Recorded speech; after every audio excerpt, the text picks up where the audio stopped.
Need to be removed from that consent agenda?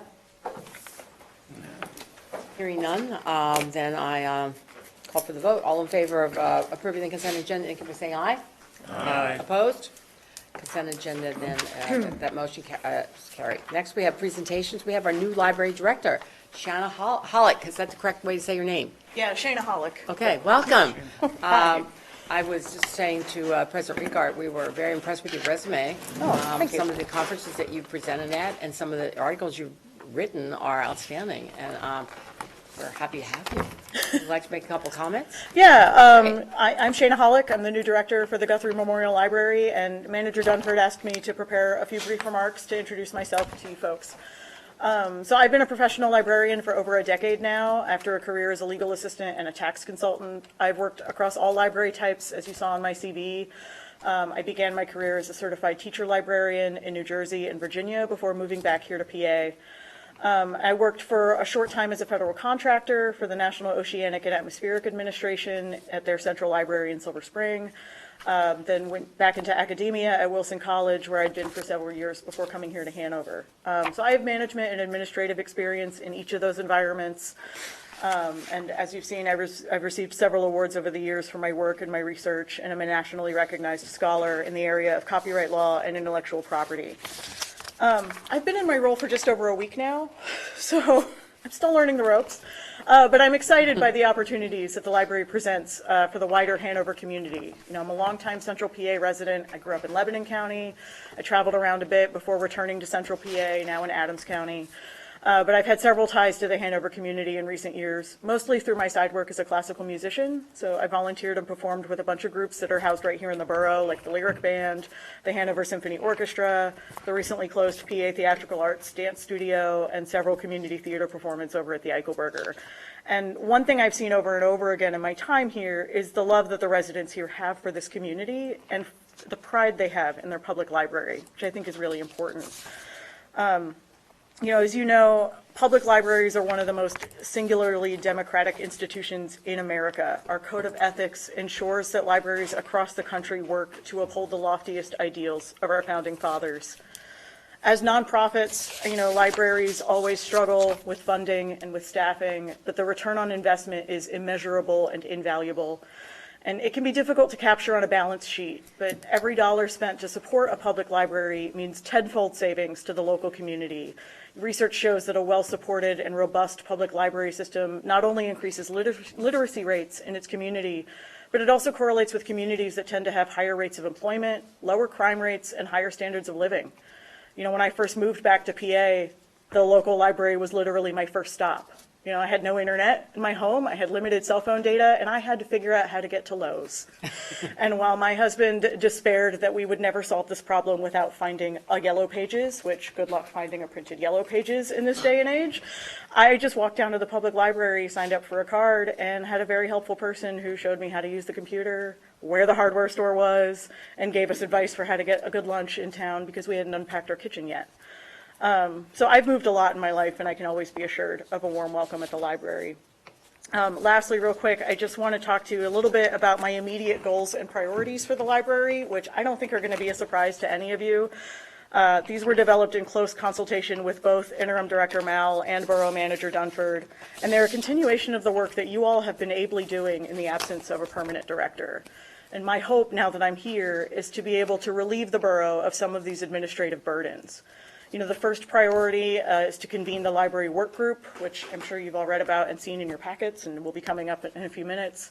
I've convened and facilitated similar groups in the past, and I'm eager to use my consulting and administrative background and experience to help foster that cross-communication among all the different library stakeholders here in Hanover, so that we can continue to bring the library into the 21st century and provide forward-thinking services to the people in this community. The second priority is a thorough budgetary review, which is something I do in every new library leadership role that I undertake.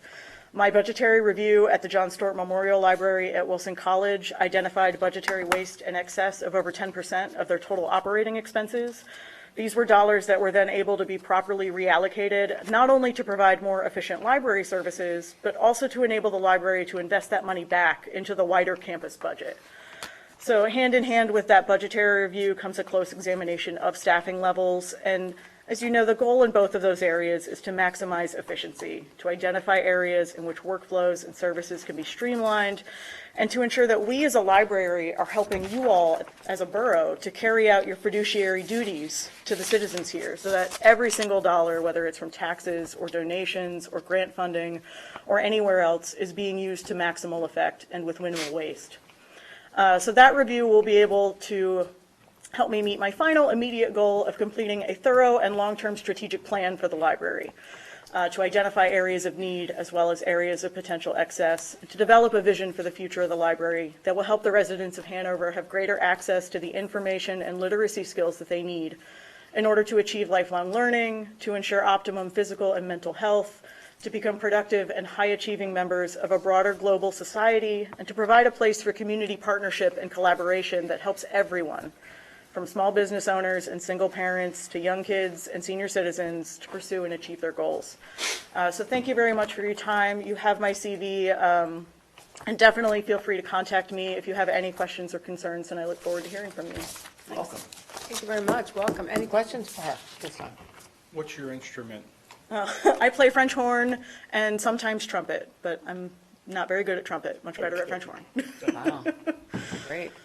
Well, I'll look forward to seeing your strategic plan, which I'm assuming you will have other members of the community with you, help you plan for that. Yeah, absolutely. Great. Great. Thank you very much. Thank you for your time. We'll see you in the library. Yeah, come on down. Thanks. Thank you.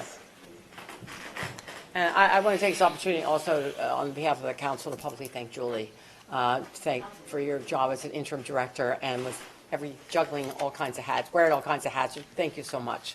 It's greatly appreciated. Yeah. Next, we have let's do that, okay. Thank you. Julie's Well like, deserved. Well It's deserved. over. It's over. Yes. And next, we have a friend of ours, AJ Grimm, is going to talk a little bit about public works. And we'll be smarter at the end of this presentation, won't we? Sure. So I have met most of you. I do play the harmonica, though I'm not classically trained. Bluegrass? A little bit of whatever comes out. So I'll keep this brief. We have a long meeting ahead of us and a lot of things to cover. But just to give some kind of idea, I think we all know Public Works is kind of the catch-all for the borough for where we don't know to put things. But I'll go over some of the things that we definitely do and we know where to put. So obviously the first thing is the road maintenance. So it's not just the road maintenance and paving and potholes and those kind of things, but the signs, the traffic signals, snow removal, street markings, street lights and street signs, those kind of things, curbside pickup of leaf and Christmas trees, which kind of takes us into our trash collection. We do both commercial refuse collection and residential refuse collection. Along with that program, we run our transfer station. That takes both residential trash, takes the borough trash, and then takes outside commercial haulers from both York and Adams County. The Public Works Department also maintains the borough properties, which includes our playgrounds and athletic fields, our parks, our rail trail, and both lighting on private property, and then some of the street lights that you see are also borough-owned, and we also take care of those. Part of that program was the pesticide spraying program, or the herbicide spraying program, where we take care of weeds that are both in the parks and along the trails, and then also along the streets. It was a program that had lapsed here in the borough for approximately 25 years. And it makes a big difference. The weeds that you see along the curb lines and those kind of things is, we've made a real dent in that since starting that program back up in 2016, I believe. We also take care of the special events. So you'll see us setting up and tearing down for special events in the borough, whether Main Street's involved or the chamber. The borough employees will make some kind of contribution there to setting up, tearing down, cleaning up the parades and those kind of things. Along with that, seasonal decorations. So whether it's the Christmas decorations or the flower pots that are up now, that's also our group that takes care of those. We also maintain borough buildings, which is everything from lighting to mechanicals, roof repair, those kind of things. We maintain the 10 borough-owned parking lots, and that also includes collection of parking meters, some enforcement of parking meters, and calibration of parking meters, as that's required by the state several times every 3 years. We take care of the trees. We've had many meetings in here about street trees and trees on borough property and those kind of things. So it's over 3,000 trees between street trees and borough trees and park trees. 3,000. And yeah, and then especially, that doesn't count all the stuff that goes out into where the dams. Yeah, so just today, we were out at the water filter plant, trimming all those trees before the rain really came through. We have a maintenance shop where we take care of the borough vehicles, and also some of the machinery. We do heavy machinery and welding at some of the plants, whether it's the filter plant or the wastewater treatment plant. We run our fueling station there, which requires DEP record keeping and maintenance, along with training. And I guess like a short point guard who can't shoot, you can credit us with an assist for both the water department and the sewer department, where we help with planning and restoration of streets after those kind of projects. You may have noticed this year that we've had trouble keeping up with some of these things. The three main areas where we've had trouble keeping up are in street sweeping, the weed spraying, and mowing and trash collection in the parks. These are things that we typically do on a regular basis. If you'll recall, we didn't fill 2 positions in the Public Works Department last year. I will be asking for those to be put into the next budget. When I came aboard in 2015, we hit the ground running and immediately identified a lot of efficiencies to be able to expand our tasks and what we actually do in Public Works. And we became much more proactive. We are now reverting back to a reactive program. And we have a lot of big things coming on the horizons with the update of the Trail Town program, with bringing the trail into the borough, the DCNR recreation comp plan that we're working on. Some of the other grants that we have also going towards recreation. So we're going to be updating a lot of our facilities. That's coming, but we don't want to leave those facilities to just upgrade them and not be able to take care of them in the long run. I think that's what I have now for, kind of my brief overview. Obviously, we can dive into this in committee. We can look at each one of these areas. They each kind of have their own layers to pull back of what's really involved. But like I said, we kind of end up being the catch-all, and we put a real focus on serving the residents of the borough and trying to do that in a timely manner. Questions for AJ? No, I just say that I appreciate all the stuff that you've done,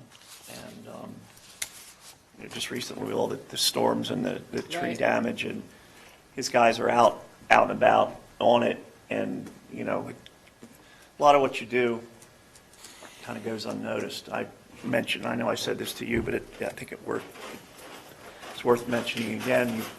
You see the guys in the trash truck picking up trash, and you'll see they'll drive halfway up the street, and they stop, and they get off, and there's a piece of whatever laying in the street, and they stop, pick it, and throw it in the truck. It's stuff like that they're attention to detail and pride in their work makes it good. And if you don't notice what we're doing, that means we're doing something good. Right. So, If it's not broken, right. All right. that's a good thing. I had many comments from residents after the storm, as Scott did, that you were sort of right on there. You called, people were out right away, cutting Yeah. up some of the limbs that fell down on the street, so forth. So thank you very much. Sure. Thank you. Thank you. Okay. And police chief, hey, there he is, okay. Chief, you're going to talk about that Handle with Care program, sounds pretty good. Yes, I'd just like to give council a brief overview of the project that New York City Police Department reached out to us back in end of April, beginning of May, and I briefly touched on it in the May report about a new program they were working on, Handle with Care. And the initial concept of this program is through a records management system to provide officers information with people in the community with special needs such as autism, dementia, PTSD, or any other mental or behavioral health conditions. The program also aims to provide the police and community alike in best practice training in interacting with one another in times of crisis. In turn, the hope is that this would provide a layer of safety in these situations to both the officers and our community citizens during incidents involving people with special needs. And there's also an officer wellness part included into this program. Like I said, York City Police Department spearheaded this with Commissioner Muldrow and Lieutenant Lentz doing the bulk of the work, and applied for a grant through the Wareham Foundation. And that's sort of how we got involved. It was on the request of the committee members of the foundation that Hanover be included. And upon hearing about what they had to say, it made sense in light of everything else we're trying to do with what's going on in society with the police and the community. As part of this program, also, both departments will be working with research staff with Texas A&M. They will be giving out surveys to the department officers and collecting data as the program moves along. With that said, the grant was approved, and our department is slated to receive, it's a 2-year program, $51,000 in each of those 2 years. And that will cover labor related to training, travel expenses, partnerships, data management, and officer wellness, divvied up.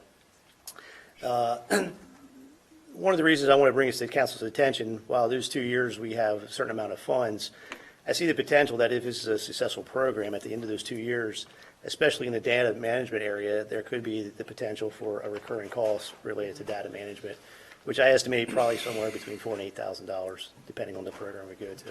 So I just want to put it on council's radar that if the next 2 years it's not going to cost council or the borough anything, or the police department or the citizens, after that 2 years, though, there could be a potential, and if we see value, it may be worth considering maintaining.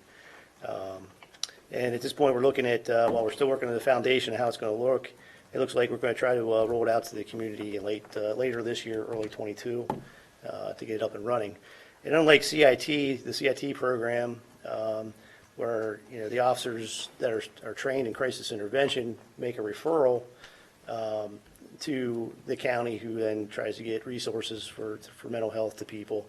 This program allows the community to participate, and that they are reaching out to the police departments and providing information about people with special needs on the front end, so that hopefully if we get a call, the officer has time to review that person, see what special needs or considerations they may be dealing with, along with their training, hopefully the best outcome possible in handling that situation.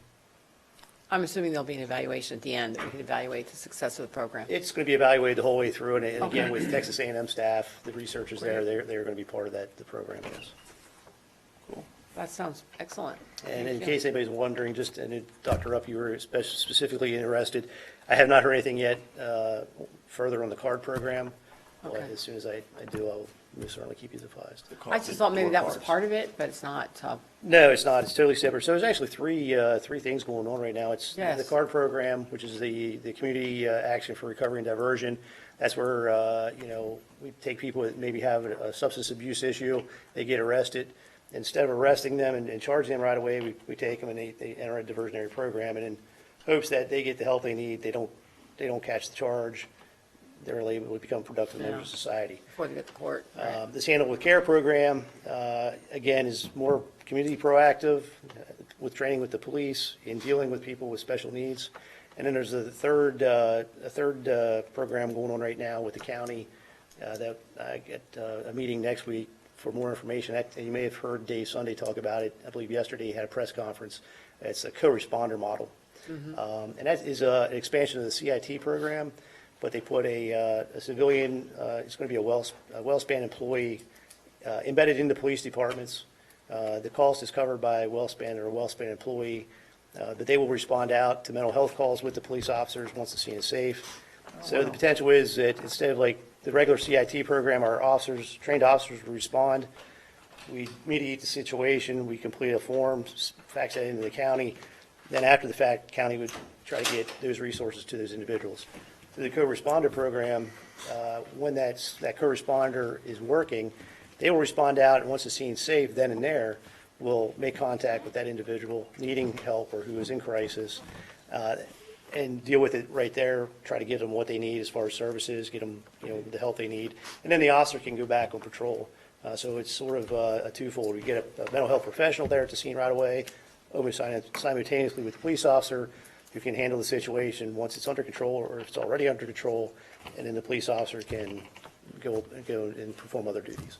That So- sounds a little like the CARD program, really. I mean, it sort of sounds A little similar to bit, what they're but planning the CARD program is more for people that have already committed an offense, before they a get into criminal more offense. trouble. So you're trying to get them out of this, keep them out of the system, get them the help they need. The co-responder is more with the CIT where somebody's having a crisis moment, and instead of, again, an after-the-fact referral, it's actually a responder coming to help them at that moment. My daughter does that in Massachusetts. She works with the police department, and she goes to the homes of And people it'll who are be in similar. trouble. So my understanding is there's really no cost, that the county has found funding for the WellSpan employee. So the only thing that the police department would be looking at would be providing an area while they are working within the police department, that they have a workspace, that they can do their reports, records, have access to the department while they're working. And again, like I said, they'll have their own vehicle from the county. They'll respond on their own, to that location, and So they wouldn't be in the car with the police officer, they No. would be in their own. they would be on their own. And again, we would initially respond to make sure the scene was safe. Right. Once it's determined the Right. scene is safe, they can come in, then we would leave the scene, they would handle the situation. But that's one person for the county? So right now, I believe they started the program initially with York Area Regional Spring Garden Township. Okay. It's up and running. We are meeting next week with Penn Township and West Manheim Township. They want to put a co-responder down in the Hanover area next. Oh, good. So there'll be, the way it sounds, one responder for this area. So what that looks like and where they're going to be, if they're going to be here or at Penn Township or where, that remains to be seen yet. So, Great start. yes, Should be a great help to you. yes, and the community. Any questions for Chief? Good Thank you. things. Thank Good you. thing- All Thank good you. things. Thank you very much.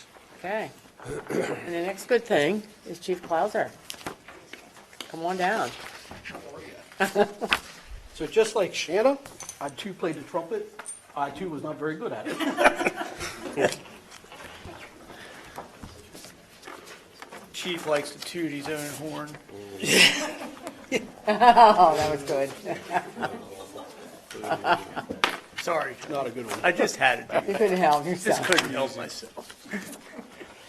So I'm here tonight to appraise council of what's been happening with our EMS services in the Fire Commission.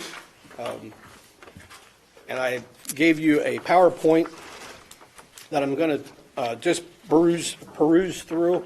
I want to keep this kind of high level, short. I know you're short on time. I don't want to take up all your time. So one of the reasons why do we provide EMS? It's our legal obligation to begin with. The first-class township code and the borough code give that responsibility to provide that service to the level that the municipality wants to provide it. It was provided by our local fire company, Penn Township Volunteer Emergency Services, or the Hanover Area Volunteer Fire and Rescue. They could no longer afford it. Penn Township Volunteer Emergency Services was starting to put their own money into the system.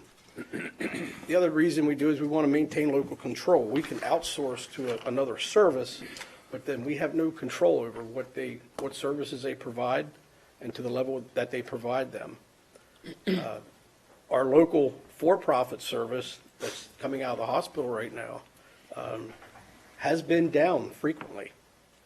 What does that mean, down?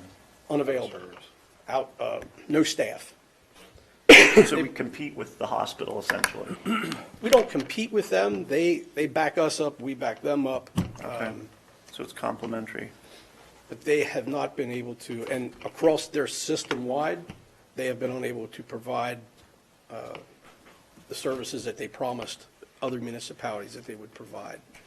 So, and lastly, our staff are local people, by and large, so they have a vested interest in the care that gets provided to the citizens of both municipalities.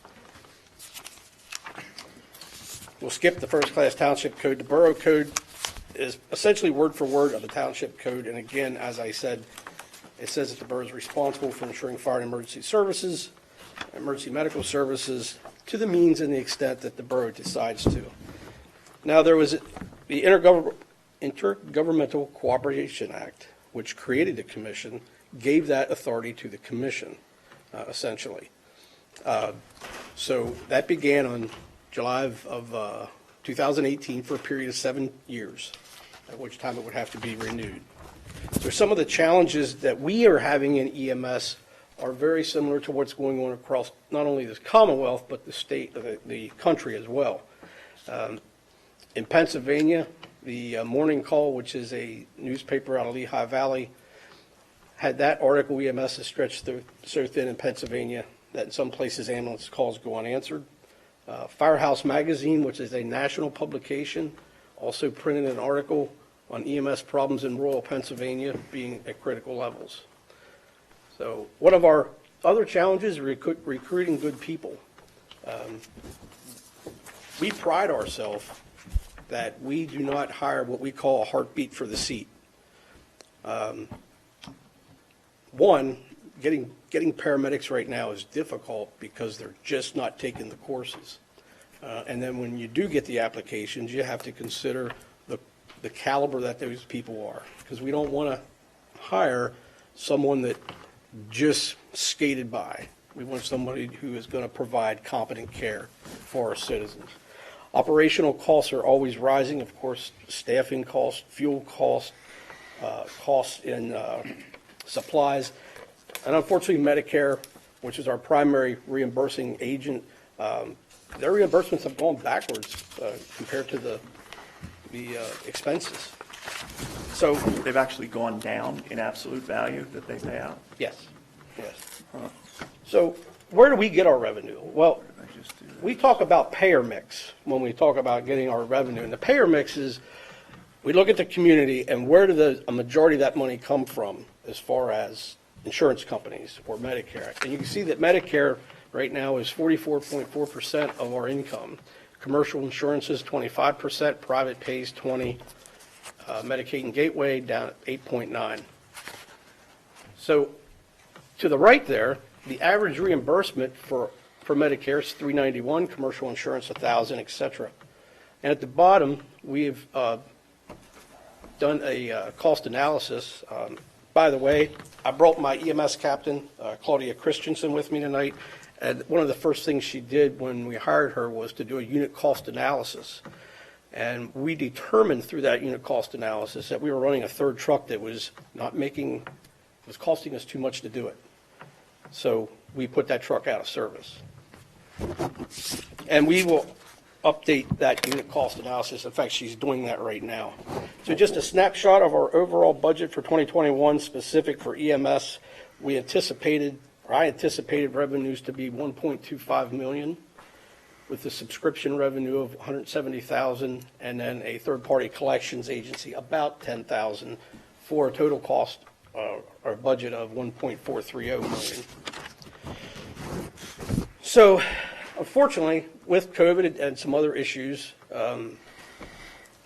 poor projections on my part, some of it, or missed the mark on some of it, we are going to experience an EMS budget shortfall.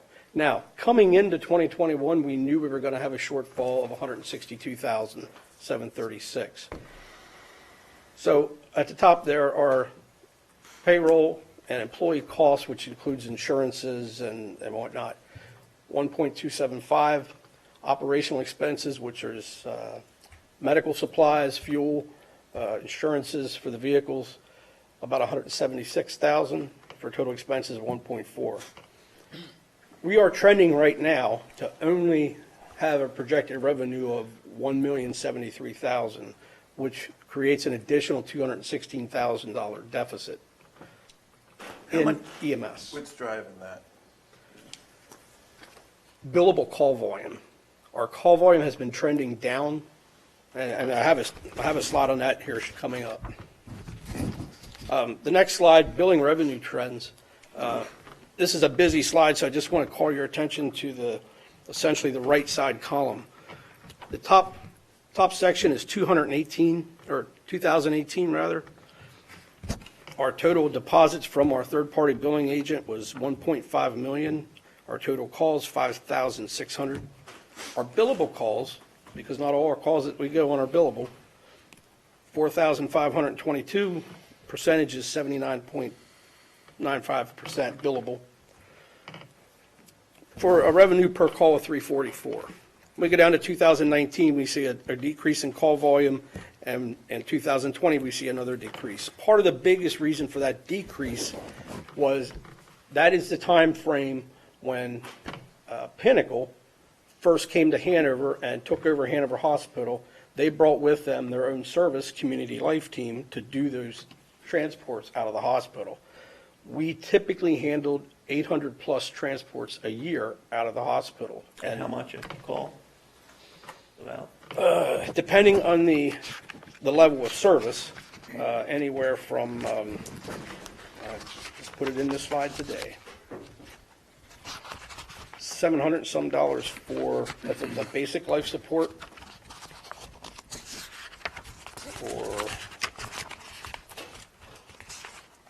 Tell you what, we'll get to that. Significantly higher than the Medicare reimbursement rates. Yes, Right. significantly higher. At this point in the conversation.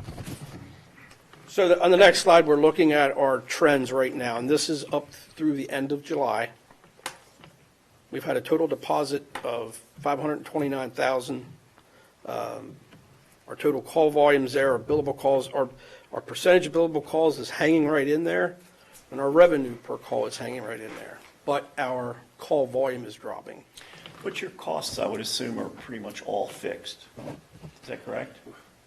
Meaning if you got another incremental 10 calls to do this week, If labor is, but if you drive the unit, Other it's not stuff. burning fuel and not Yeah. wearing it. well, but I can't, Supplies.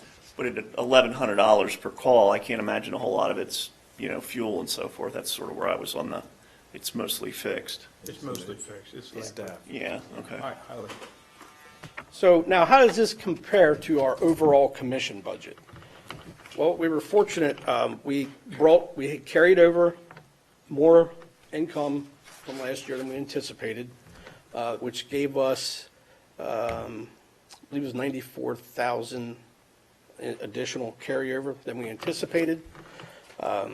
So you can see there are projected revenue and expenses. Our overall budget shortfall at the commission level is 88,000. So between the unexpected carryover and where I'm projecting other areas of the fire commission budget to come in short or way under budget, we are to be able to chip away at that 216,000 additional EMS cost offset. So right now, and what I'm presenting to you now is, right now, we are projecting to be able to have to come to the council in needs of $35,973 at the end of the year if our revenue projections hold true on EMS right now. And that's 36,000 out of, what's the total we pay a year now?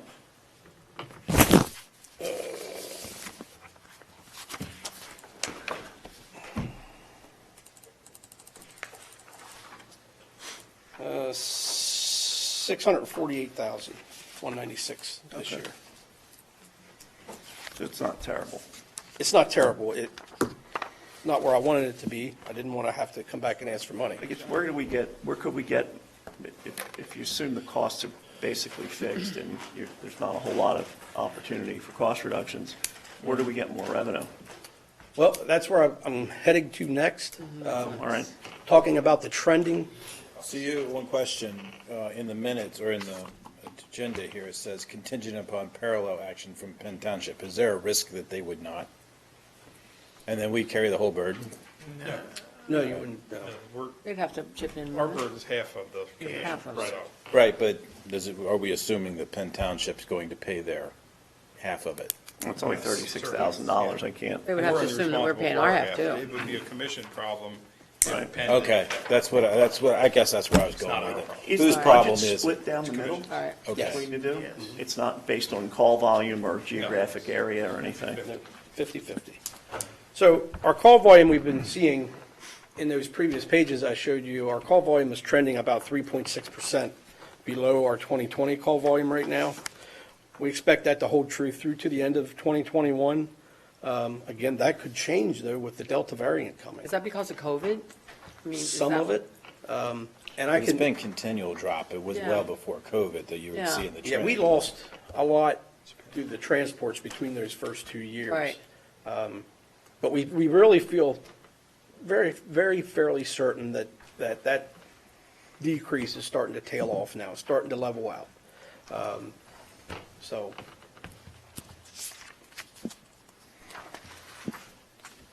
The next page, just some call projections based on that trending. So if that trending holds true for 2022, that EMS loss that we thought was going to be 162,000 would be close to 300,000. And roughly 334 in 2023. Again, that's if the trending holds true, if the billable calls, the percentages hold true. So, and that's why a lot of the volunteer organizations across the state and United States are getting out of EMS. They can't afford it. Yeah, I mean, your volume's down 500 or 600 Yeah. a year pretty consistently.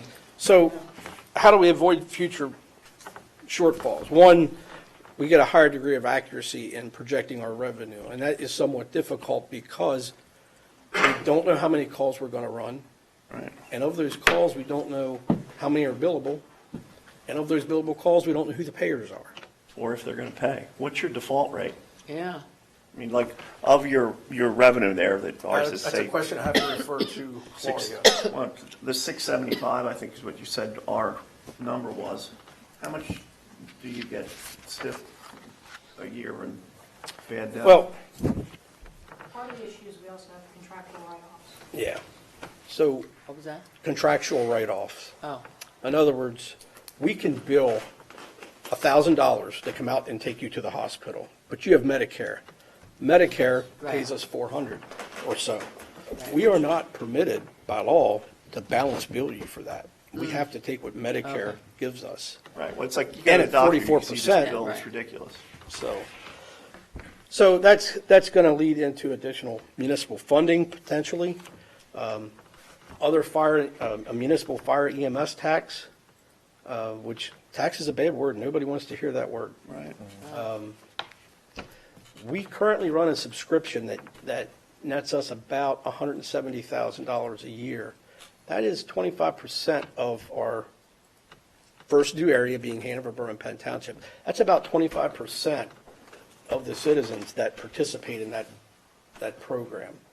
So, Can you better define that? I mean, I'm not sure. How do you determine a subscription to a It's an citizen? envelope, Send it- mailed to the house, send it and out. it's, It's what? basically, what's that letter say that comes out, you give your. Flat fee. it's a flat fee. Flat fee, right. Right now, what's our ALS coverage called for subscription? $65. 65. So much. So, Pretty cheap. yeah. But only 25% roughly of the citizens between the areas that we serve subscribe to that. I think that, I mean, I remember receiving that, and I think there's an assumption there that everybody knows what that's for. It'd be nice if it would be explained that, hey, you might want to do this, Yeah. because I think that you think. Well, and What for? You might have gotten it just. Well, yeah, and I mean, volunteer fire departments send stuff out all the time. Right. So you Yeah. just look at it as another piece. But the fact is, I think a lot of citizens go, well, that's in my tax. Why would I do that? Well, I think if it would be explained that it would be helpful, rather than get a tax. It could be a better explanation of it a little bit. beginning this year, we started to actually do the billing. The commission started to do the Okay. EMS billing.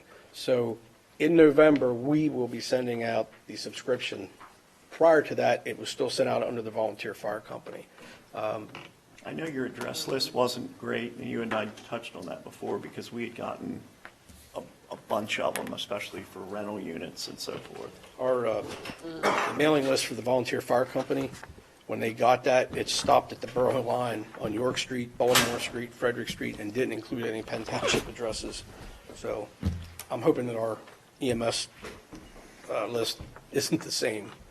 So Can you correlate that list with the For the fire list that's updated, yes. well, or Sam, what's that called, everybody pays a tax to. Per capita. A per capita tax. Can you get with the tax collector and use that data? We can certainly try. I think the volunteers did try that. I don't know that she was able to or wanted to provide that information. I don't know. Okay. I would have to. But it's out there. Yeah. So again, our payer mix is dynamic. Our call volume, our billable call volumes is also dynamic. We have an aged population, so a large percentage, again, 44.4% of our patients are Medicare patients. So the next couple of pages, we talk about some taxes issues and/or fees that other municipalities have had. And I put this in for your reference. Adams County has a 0.25 mil fire tax in those municipalities.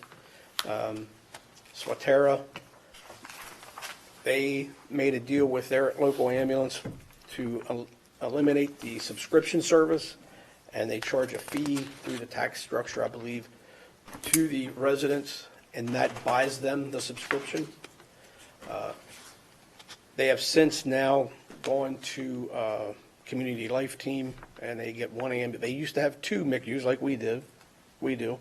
And a MICU is an ambulance with a paramedic and an EMT on it. They now have one that serves their area. Carlisle Borough, there's a percentage of their millage rate that goes directly for fire and EMS protection. Chambersburg Borough does a monthly ambulance fee added to the water invoices. Again, other options. I've been tasked by the commission to think outside the box to come up with revenue. So this is what some of that is. So we can legally do a fee for service.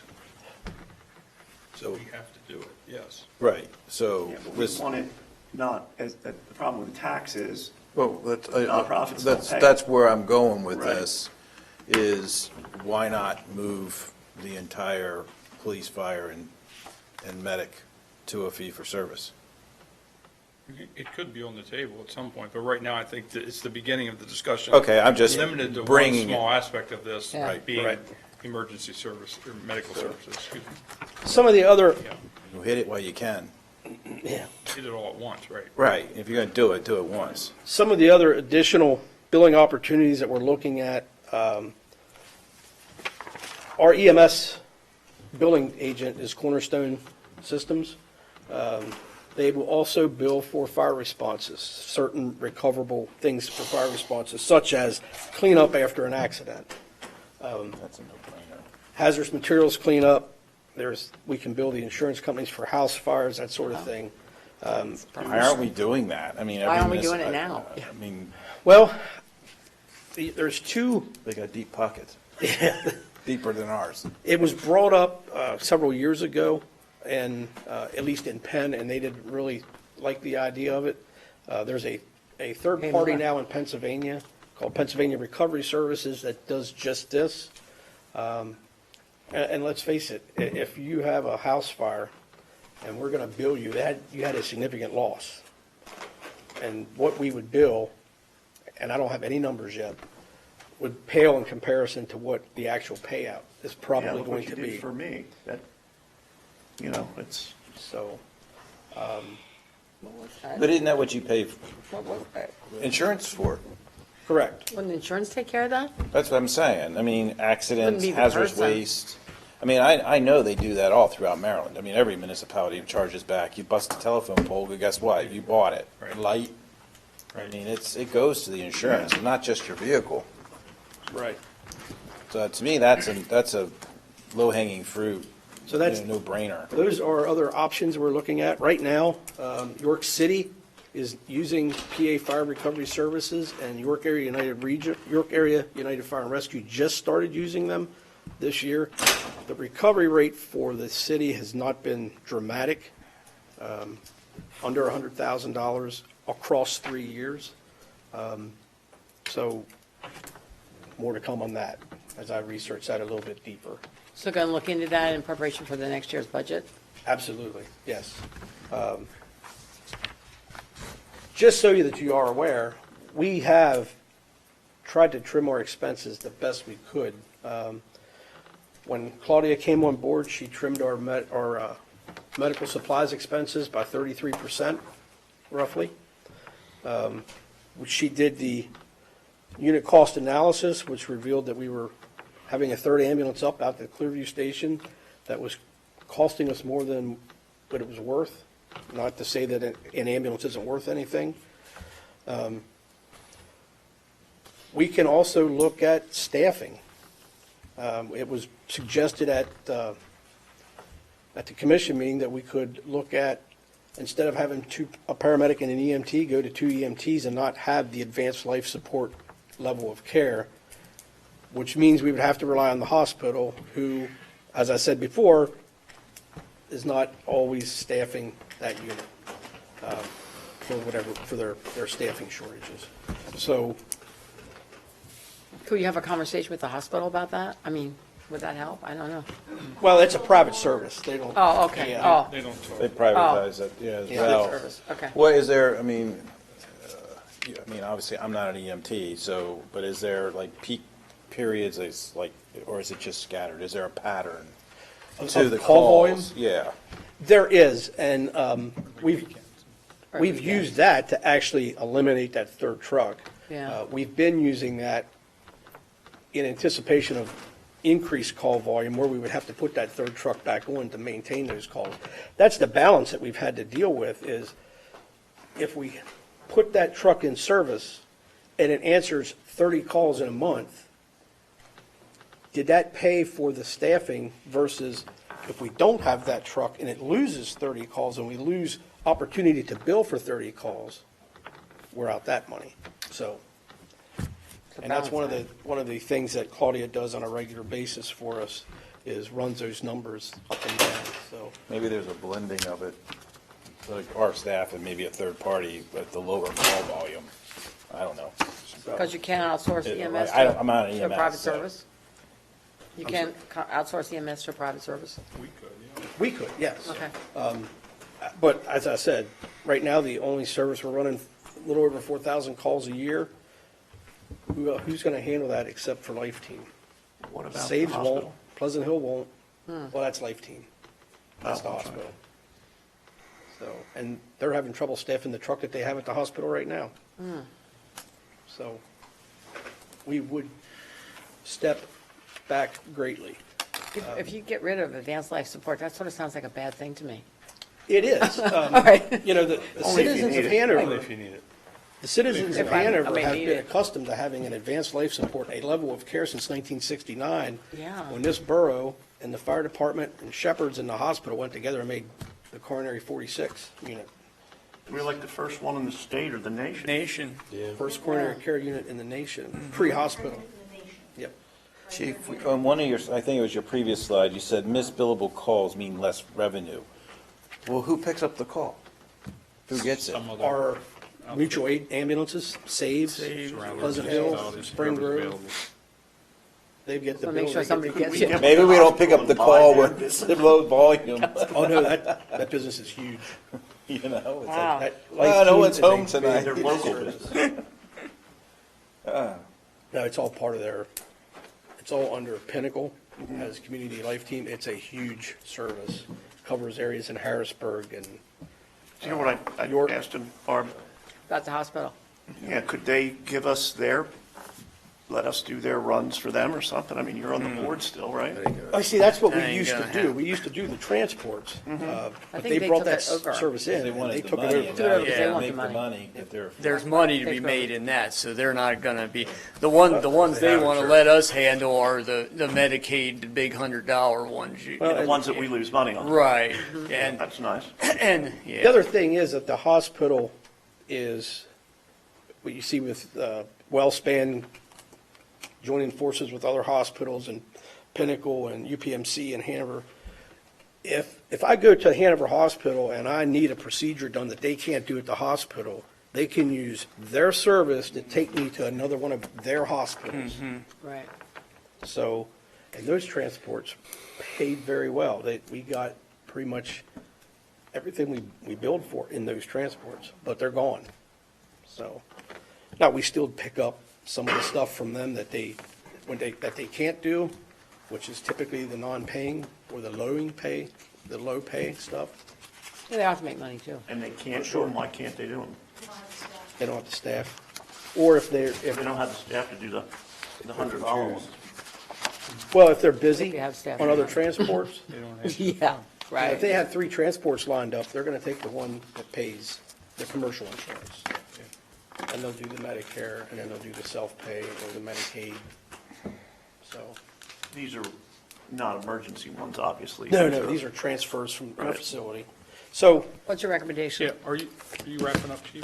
Yeah. I am. Yeah. My goal here tonight was, one, to bring it to your attention that this is what we're looking at with EMS, not to wait until November and say, Sam, we're going to fall 100,000 short, we need, and have him try to figure out how to make that happen.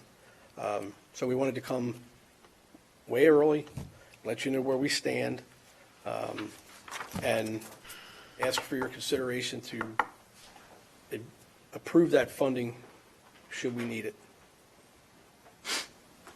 You just said approve that funding, should you need it. Will you need it? It seems as though we're It- good. seems like Right they're now, gonna it's a need it. projected number. The but projected it's gonna number. be It could be something. worse. Yeah, It's it gonna could be probably worse. be Could be Could be worse. better.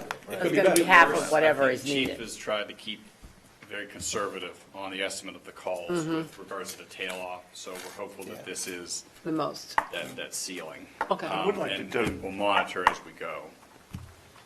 So We you're had going to to charge discuss, for the insurance companies That for the is- fires. That makes sense. I mean, like the one I just had, there's no reason they shouldn't. Yeah, and that's something that we are looking at. It was been discussed at the commission very briefly, and I'm working on that now. so is this recommendation going back to the commissioner or back to the public safety? Yeah, how does this Where's- work? No, where's this this is, gonna this is just, as we're entering into our budgetary discussions, he's doing us the Okay. courtesy of saying he's aware of a potentially significant, large red number in 2021, and also, I believe he gave some projections for 2022 and 2023. Yes.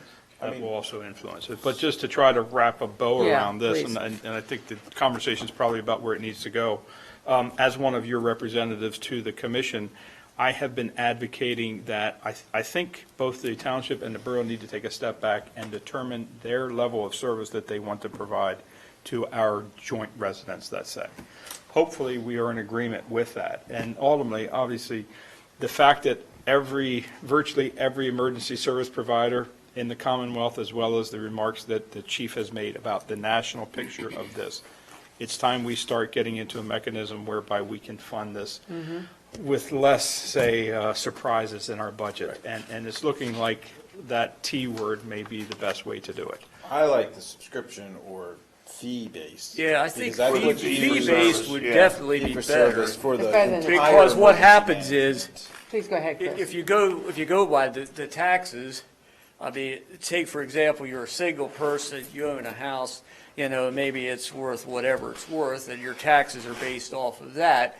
However, you have a family that lives in, say, an apartment that, there's 5 or 6 people, that, I think if we did it on the per capita, I think that would make it a lot more fair. And then everybody would have a stake in it. And from what I understand, because I had discussed with Claudia about the numbers too, and from what I understand, realistically, on a per capita, if everybody paid it, you'll only be talking, $20, $25 a year per person in your household. I mean, what's that, 2 packs of cigarettes? I mean, it's not a huge expense. But I also think that there's a lot of services that the nonprofits get to use that are not paying. And we have a lot of nonprofits. They're big. We have a lot, and some Yeah, of we them do are have a big lot. that are competition with us, right? So I think Hospitals my are only good concern, nonprofits, as the hospital and the. my only thing I'd like to avoid is our process starting to look like my cell phone bill. Whereas like this little tax and this little tax and this little tax and And yeah, this you little don't- fee and this little Like, fee, what and is you it? look at it and you go, 10% is my cell phone, right? And I don't want to get from Yeah. taxes, starting to blend this bucket in that bucket. It's either put it in a bucket or another bucket. But it's all a conversation for another day. Right, Yes, I not hear for you. today. I'm just Yeah, giving you just- my opinion. So where is on- this, I'm go back to my original question, where is this recommendation going? Where's this going to go? I mean, how are we going to? So the commission is in the process of submitting its borough to the township and the borough, the commission. And we will then review that and Okay. fit it into our budget as we Okay. are in budget season, correct? Right. That is correct. Okay. So chief is alerting us, and I just said, and I think Chris Appreciate the expounded the heads up. same thing, that both the township and the borough have work to do on our respective sides to come to a funding mechanism. And I just advocated that starts with us committing to a level of service that we want to provide. And then, of course, managing it as best we can to keep our eyeball on expenses and providing the best service that we can. So you have to do that before you can do the budget. You almost have It's to. got to soon, it's Why a not? dialogue that needs to start happening. Yeah. Yeah, so, yeah, we may be a little bit late in the whole curve of this thing, but Yeah. we got to start Thank you. somewhere. Well, thanks for your information. We're a lot smarter Thank now. you. Thank you. Maybe not happier, but we're smarter. Well, if anybody has any questions concerning the PowerPoint, as you read it and digest it, please email me. Be happy to answer any Well, questions you have. thank you and Claudia for putting it together. Thank you very much. Which kind of rolls us into finance, personnel, and administration. The first one, the fire chief has just presented, approve the funding of the fire commission deficit estimated $35,973, contingent upon the parallel action. Anything else you want to add to that, chief, or anybody? No, that's pretty, that covers it. Yeah. Do I hear a motion for that? I'll move. Thank you. A second? Second. Thank you. All in favor, indicate by saying aye. Aye. Motion passes. Hopefully, Penn Township agrees. Yeah. Okay. Second one, Nan, Inter-Board Library Work Group. We need to approve this work group change. Months ago, beginning and actually in February, there was a discussion about having a committee that included the representative of the Board of Governors as well as HPLA with Borough Council members. And it went in a couple of various directions over time. Now that we have a very capable new library director, we are bringing before you the what I'm calling the library charge, which is a term used by some municipalities to describe what a committee would do. And it differs somewhat from other versions of this that were provided. It simplifies it, but we could add back some things. I'll tell you what the changes are from the document that's in your packet, from the ones you've seen before. Pretty simple. First, this one just focuses on the purpose being to look at operations, building, and budget. Certainly, they could go further than that. The old one also had regional relations and governance. So that's the first evolution, and if you would like to add the regional relations and governance back in, we could.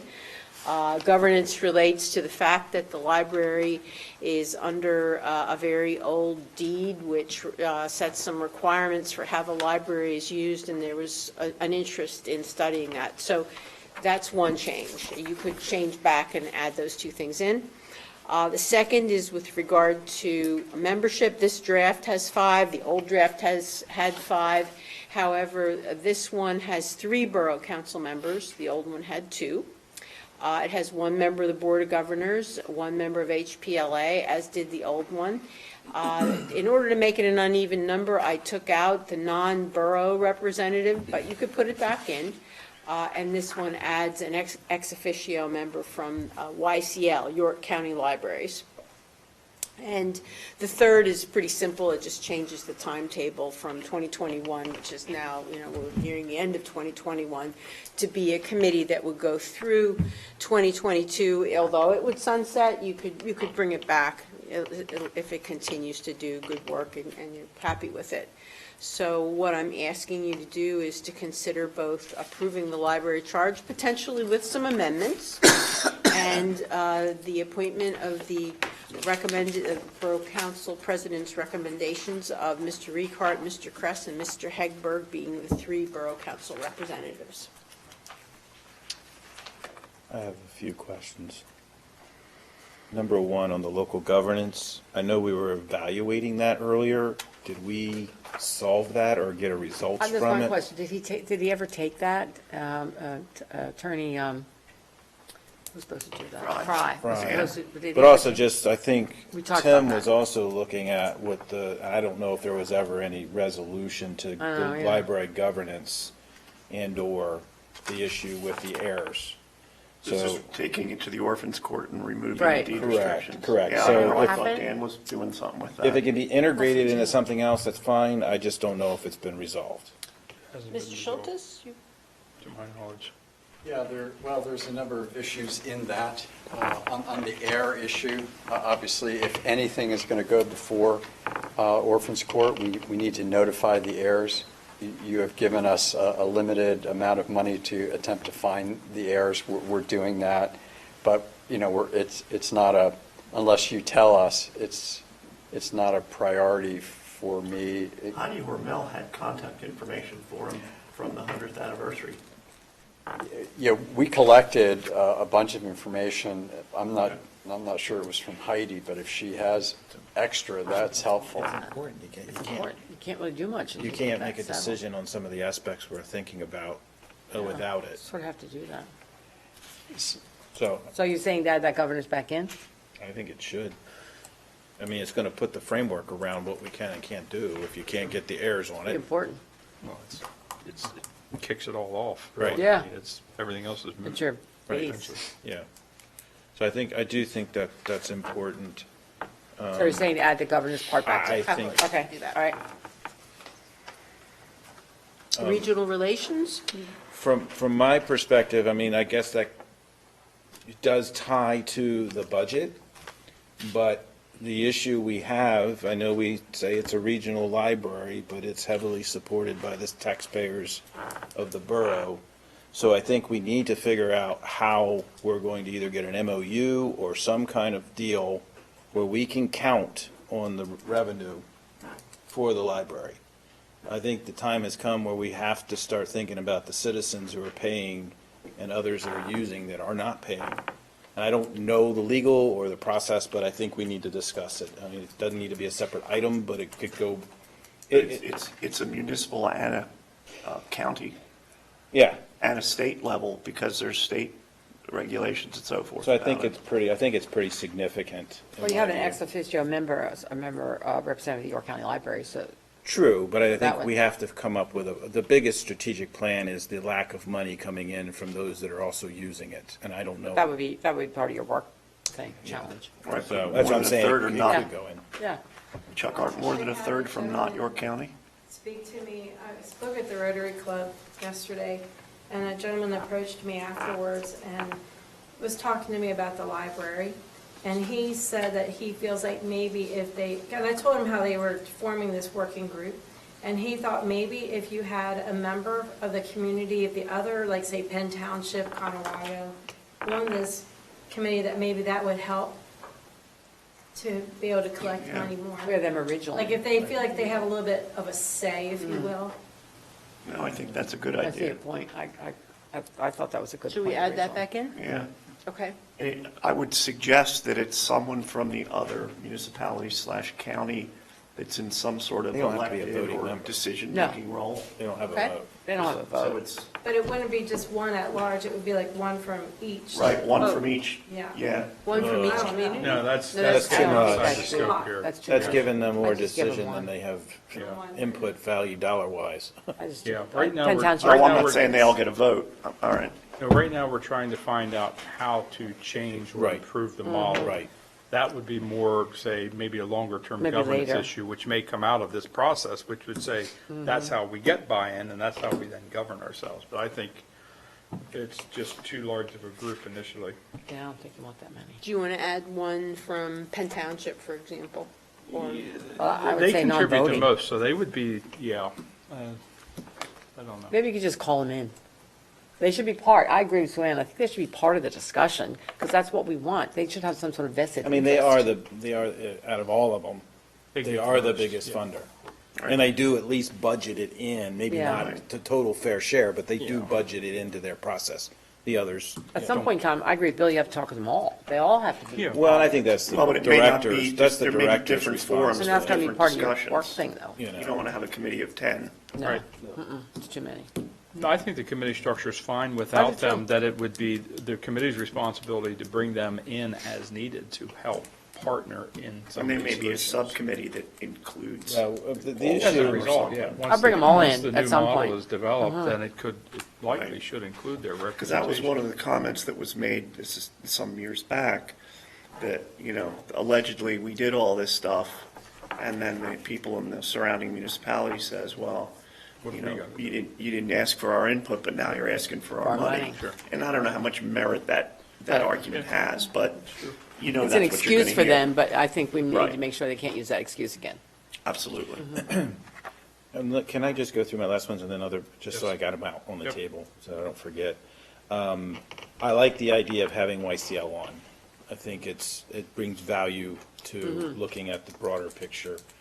I think a consultant is good to have. The library director's new. I'd rather almost have a participation in the process rather than direct, as an I disagree with activity. you there, because I think she has an experience, in fact, that she is new is an advantage, I don't know. It's just, I'm just giving you my sure. opinion. And then the last item is the timeline. I mean, we're talking about this going till the end of 2022, so you're basically done with the 2023 budget, which puts you actually not doing anything until 2024. I have an I- issue with the timeline, too. I just think that, we're in August. Why do we have to wait till March? Right.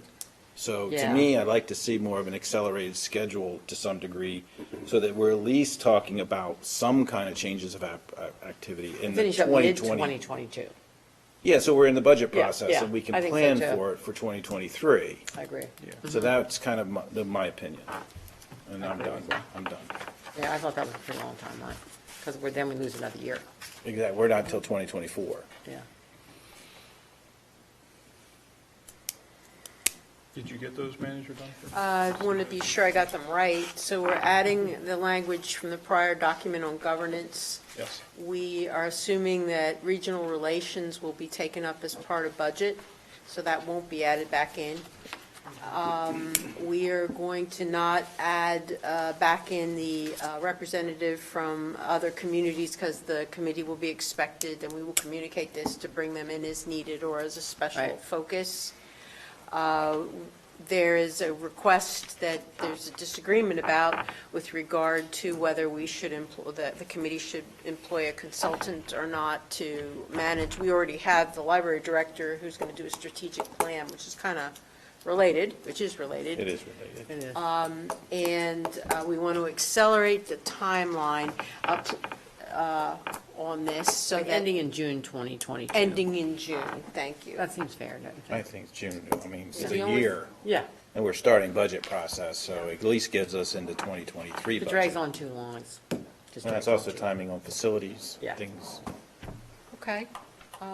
The only thing that's outstanding then is consultant. It's just my opinion. I mean, it's not a deal breaker one way or another for me. It's just a thought. That's Well, all. let's give her a shot. She's, Had we budgeted anything? no. I know we talked about it, but Yeah. We're, at this point, we would either go to stamp money with the state, because we have 50% grant money, and we also have $7.5 million in ARPA, but we're not going to use that in small ways, so we have some other funding that we could use. yeah. I'm going to advocate for keeping the consultant the ability to bring one in, because I thought, again, putting this together, that sometimes we're too close to this issue, and I appreciate that our new director is new to the area, but I also appreciate someone who can look at it from maybe even a further perspective that has no ties. So my request would be that we keep that as part of, whether we use it or not. I think my goal or vision of this process was that the committee would sit down and start to take a hold of a lot of this, and then if they need a consultant to communicate to them ahead of time, that's within their purview. Does that make sense? Like as needed. Yeah, potentially. If the committee sits down, If like. it gets stymied or stuck. Like, I think we started to develop some of the structure, which would be, hey, what can we do according to the codifications and the agreements of our tenantship or ownership or whatever variation of those two we currently exist over there, and how do we maybe change the model into something more workable? So I like more minds in this rather than less, from that perspective. It may help if the new library director, Shana, who's here, is the person who develops works with the committee to develop the scope of work and the working relationship between the library director and a potential consultant, because one of my concerns was that they'd be going in different directions. Yeah. So if she works to get the kind of help that supplements what she does best, then I think we all could win. Sure. Okay, so Maybe I'm the good word with that. consultant's the wrong, maybe it's just resource. Something, yeah. Maybe that's a Maybe better that's term, a what we're gonna- resource Let's leave person. it Resource. broad. Yeah, She would probably know who she could pull in. She's got Right. a lot of experiences, yeah. Yeah, I found 3, 2 became disinterested when they, for some reason, and then 1 was left, and he's still waiting, so. Yeah. I will give you those. I'm good with that. information. That sounds like a good Okay, thing. sounds like You good? I will give you the document in the next week's packet, and you can vote All on right. it or further amend it. So So we're then- going to track that to vote on that next week, Yeah. correct? As Yes. Everyone's good as per Everybody's the good with amended that? changes? Okay. We're Okay. going to get this thing All right, started. moving on then to the property code maintenance enforcement, we have, Nan, let's explain a little situation there. Do we need a motion on that one? Am I right? I'll be okay with, I think there's consensus. Consensus, yeah. Opinion. Okay. So, we were very happy that we found someone to do the codes work, and he did a really good job, and he was really productive, and he had experience with the borough, and then he decided that the job was extremely stressful because of the high volume of complaints from tenants in rental units, and that was just more than he could handle.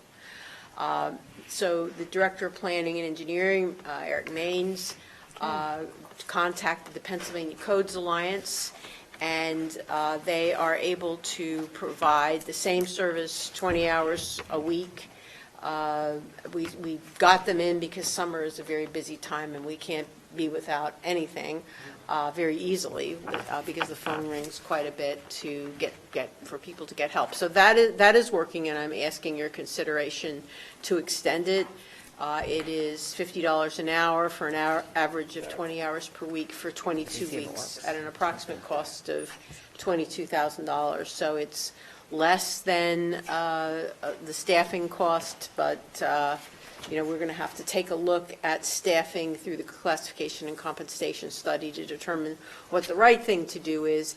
This also has the potential to help us look at the rental inspection program and see if maybe that's a way to take care of that objective, because this outfit, Pennsylvania Codes Alliance, also does that work from other municipalities. Just interested, why would there be such an uptick in complaints just dealing with rental apartments? I mean, it seems kind of coincidental. I mean, it's almost like, is it being driven because the rental moratorium thing is going to be taken off, or what? I mean, something seems a little No, I there. think it was there, but it is an uptick, but it was there all I mean, along. it just something doesn't seem go ahead, quite Eric. right there. Lots of people just started. Eric's closer to They it. weren't so I'll let him- tracking would be it. an So- uptick in delinquent rents. Yeah, I think, Not tracking. I think there's a lot of things going on. I think certainly with COVID getting everybody bound up, certainly there's a lot more frustration, angers, things like that. A lot of that leads to a lot more people turning other people in, which increases our volume of dealing with things. We are also just seeing just an overall trend that we're trying to get in front of now, where unfortunately we have some where the residents just aren't doing the things they're supposed to be doing. The tenants aren't taking care of the things they're supposed to be taking care of, and so therefore, it causes an uptick in the number of calls and things that we have to deal with. And this could be a long-term solution for us, too. Yeah, This long-term could solution. fit very well Good into chance to the try it out. analysis that we're doing. And the cost is variable with the Yeah, need. do I hear a motion? So Yeah, I would Thank you, Bill, give second? a second, whichever. All right, all in favor, indicate by saying aye. Aye. Motion passes, we'll move that on. Next, we have the Planning Commission. Dory, provide some direction on the next steps in our appointment process for the period.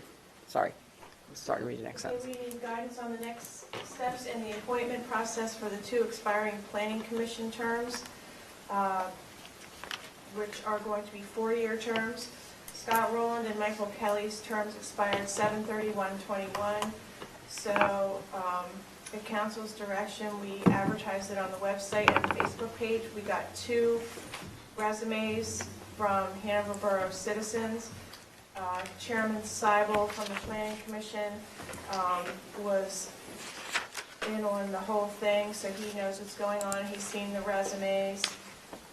They are from Philip Baum and Jennifer Noon. So we need council's direction as to how they want to fill the 2 positions, if interviews are to be held, or if council would like to make a recommendation and ask for a vote on the council agenda. And I have one addition, which is that Mr. Seibel called and said that one of the applicants he would support, which is Mr. Baum, because of his construction management experience. So, and he would also support the 2 incumbents.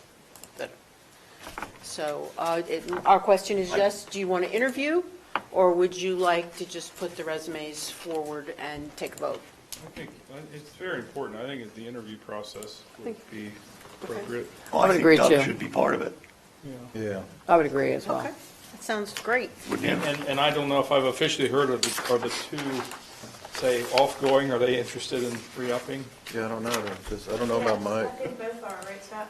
I said I Okay, would. one is, but we need to I don't find know. out the other. No, Chairman Seibel said that Michael Kelly was okay with going off or staying back on. The right way to do that is to hear that from Michael Kelly, and my wife volunteers me to do a lot of things. So let's try and reach out to Mr. Kelly directly Yeah. and find out I from think his that's- voice that that's his intention, What and is then the- schedule I interviews think that probably is his accordingly. intention, but I What think is we the should reach term out of the tonight. planning commission? 4? 4 years. It's 5 right now, but Oh, it's is it? supposed to be 4. It's supposed to be 4. Yeah, so we have to change the others at some point. Who interviews? There's 7 of us total, right? And then to my memory, the only 2 that are within that 4 would be Tim Seitz That's all. and you. All the rest of us have expired, the other 5 of us. So I'm asking a question, not Right. because of you 2. Yeah. I'm just asking, are we okay having 2 members of Borough Council on the Planning Commission? That's just is that okay? That's the max. Oh, okay. All right. I think it works good from my personal experience because we're able to draw continuity between Yeah. the council I see your point. and the planning commission. And we don't have incidents like where we're disconnected at times from the zoning hearing board. Yeah. So does Doug Seibel then interview these people? Who interviews? Doug Seibel? You would hope. Who? Oh, council. Oh, okay. All right. So do you want all 4 in an interview then? Yes, please. Only those that Mr. Seibel recommends go forward, or all of the candidates? All of those candidates. Thank you. It's our appointment to our board. It's our responsibility. No offense to Mr. Seibel or anybody else associated with it, but this is the dog wagging the tail. Yeah, we're the ones who make the appointment. Yeah. I agree. Would you like them scheduled for the next month's workshop meeting, or? Is that okay time-wise? Sure. Yeah. Is next week's finance meeting not long enough, or I'm just, You need a council meeting next week, or Next month? week? Next week, for the workshop in September. What kind of timeline? Can we wait till Well, it already later? expired, so. Well, if we do it next week, they'll be in place for the planning commission meeting in September. that's a good point. Let's do it next week. We'll do it Okay. next week, Then okay. If you choose them after the interviews, you could appoint. Okay. Okay, sounds Communicate to great. them that bringing food gifts is Yeah. appreciated for all It could intenders. push, if there's an executive session, maybe there won't be, but that could tie us up for a while. We may There will need be an food. executive session. So, Will be? there will be. Okay. So on I will August need food. 25th, all the candidates that are interested, Mr. Seibel present, and interviews. 5 minutes. Got it. Let them know. I'd say we limit it to 5 minutes. Yeah. Between having pre-access to look at their resumes, which is our responsibility. It's then follow-up questions, and it shouldn't, I don't want them explaining their resume in No. 5 minutes, because that'll waste a whole lot of time. I want to ask them questions. yes, council questions, 5 minutes each. Okay, Okay. Okay. got a plan. Do we need a motion and a second for that? Do we need a motion for Does that? anyone disagree? I'll make a motion. Anybody disagree? Everybody okay with that? Yeah. Okay, great. I think by consensus, we agree. All right. Okay, now we're getting to the good stuff here. Budget time. Sam is anxiously awaiting this. Okay, you want to start us out with the Water Enterprise Fund? Sure. I don't know, I want to say this is so nice, we're going to do it twice, but, you know, this would be one of two presentations, one, of course, this month, and then the Yeah. general fund budget's broken in a separate presentation. I appreciate that you put them into two. We all appreciate that. So kind of kick off our presentation here. So the purpose of this meeting that we have here tonight, next slide, is really to kind of have a comprehensive step back and talk about the documents that we forwarded out to you. We provide you a wealth of information kind of leading up to tonight. We have this presentation, which is a summary overview. I've given you a printed copy, so you can follow through and make your notes as we go. I'll get that out in email to you as well following. But this really helps us kind of bring together what the borough is here to do. This assessment of user fees and charges to provide the services both from a public nature as well as typically privatized-esque nature, which is what we're focusing on tonight, the utility side of things. In September, our focus is going to be in relation to the general fund budgets and the relating departments, police, fire, public works, office and codes functions, as well as to give a final recap on capital budget discussions and any major variations from our presentations tonight for the various utility funds. Again, with moving this process up a month, it required a lot of work that had normally, had another 30 days to pull data, so it did greatly increase the amount of work to do. Also, a number of things require us to look at them holistically at one time, so it expedited those when they could have possibly waited to go together with a more formal presentation. So we hope that the information we have for you tonight is strongly accurate. As the year rolls out here, we will see how weather and work and jobs, spool out and what we'll look to roll into next year, or as bids come in for things that are going to the street, if they impact what we have projected here in front of you tonight. But we're hopeful by and large that these things hold stable. And in October and November, as we have done in the past, we'll be providing updates to council about any changes within those periods, and it provides you the chance to look at the opportunity to explore any changes to the presented budgets with regards to public service levels and the cost to the taxpayers and ratepayers based on what has been presented to you. Real quickly, again, this information is probably well known to you, but you have roles and responsibilities in a legal standpoint for the budget, and the PA Borough Code establishes those.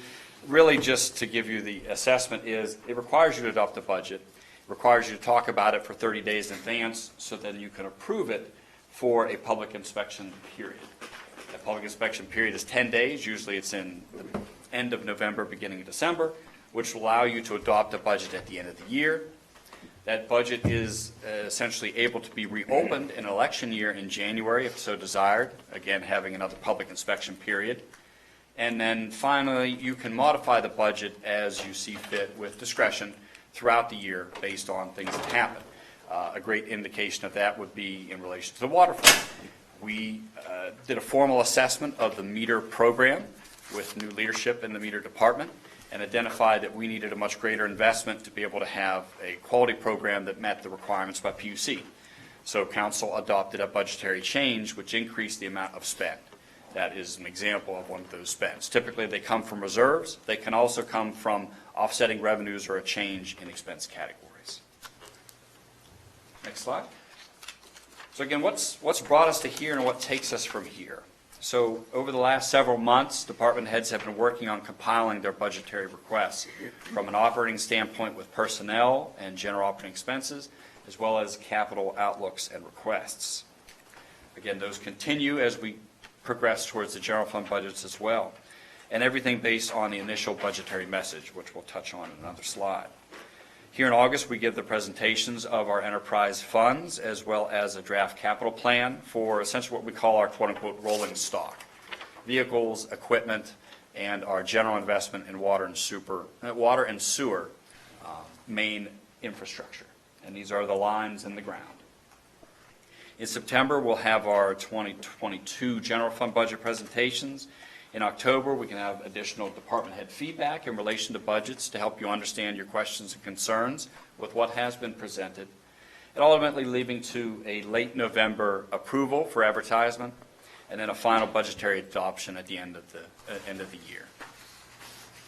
As mentioned, we did have a shift of a month back of a lot of the work done by department heads and myself and my staff to be able to make sure we could provide you good quality information, reliable budgets here in August in a month advance of when we previously have. So I thank you for your patience and understanding in that, and understanding, of course, if something would change, then we'll certainly communicate that as such. So what kicked us all off was the directive from council, which we thank you for adopting, because again, in this year, we had it well in advance of budgets, so department heads, as well as all other staff that are involved in the budgetary process, could use this as a framework to ensure budgets were developed and delivered to meet, as best we could, council's goals. A quick highlight on that was that council desired no new positions created as compared with the 21 budget, unless council so approves.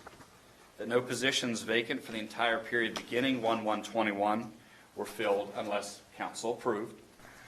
Thirdly, to maintain non-personal operating budget line items at their 21 budgetary levels as appropriate and able. And then finally, to provide a separate capital budget plan to include only essential vehicle and heavy equipment needs for operations in 2022.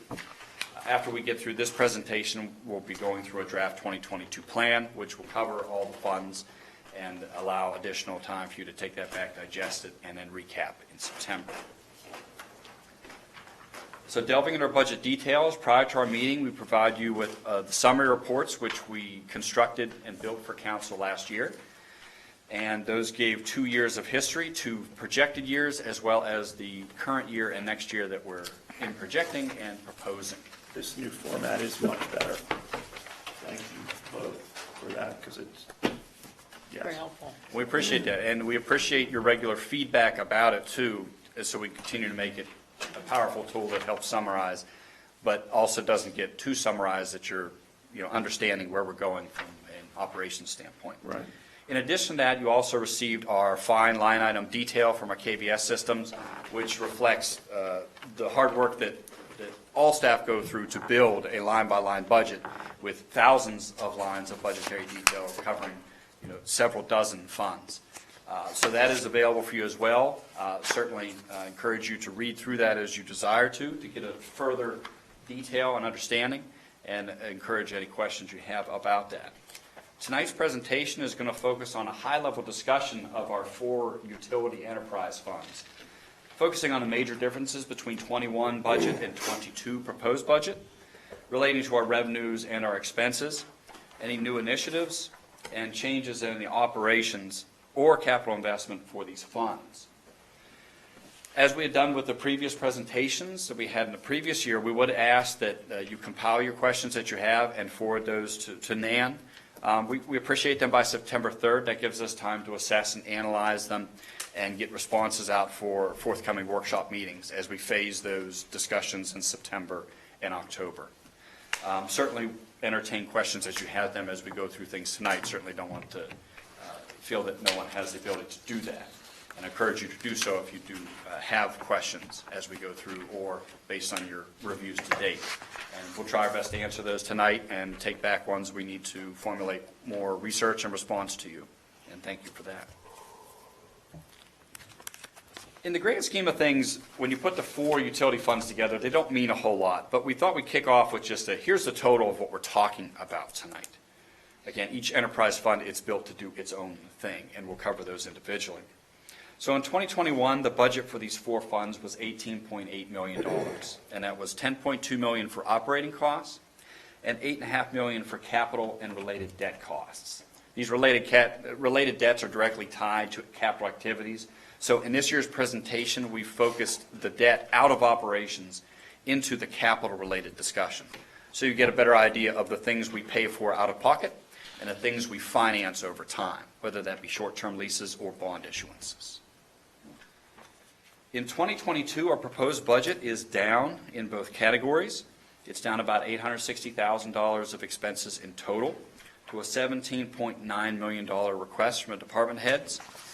Based on the budget message put in place by council, it enabled the budgets to be prepared to uphold to those as best we could, so we have no current borough manager proposed revisions to what's being presented. Operating expenses are proposed at $9.8 million, which is about $390,000 down from 2021 budget.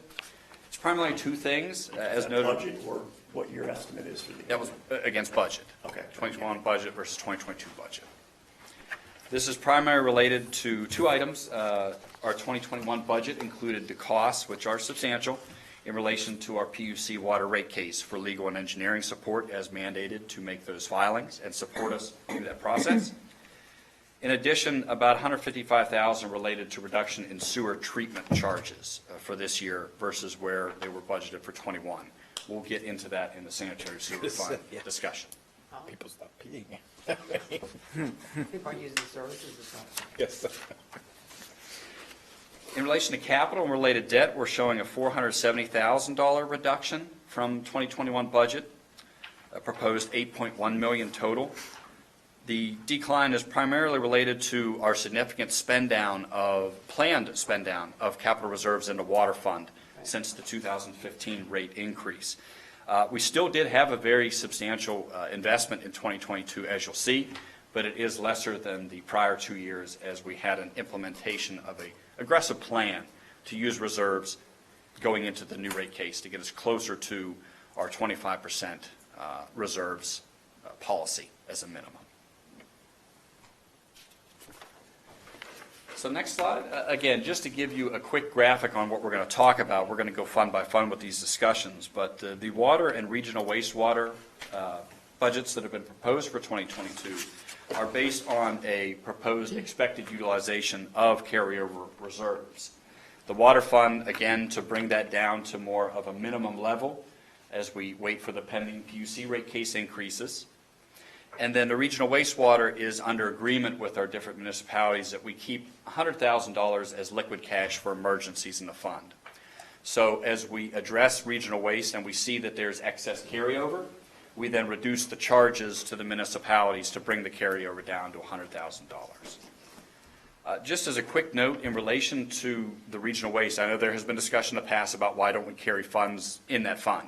Since it is an intermunicipal operation, essentially we carry them in sanitary sewer fund, and Conewago and McSherrystown are expected to carry some level as well. You have to true it up at the end of the year so everybody gets their fair share.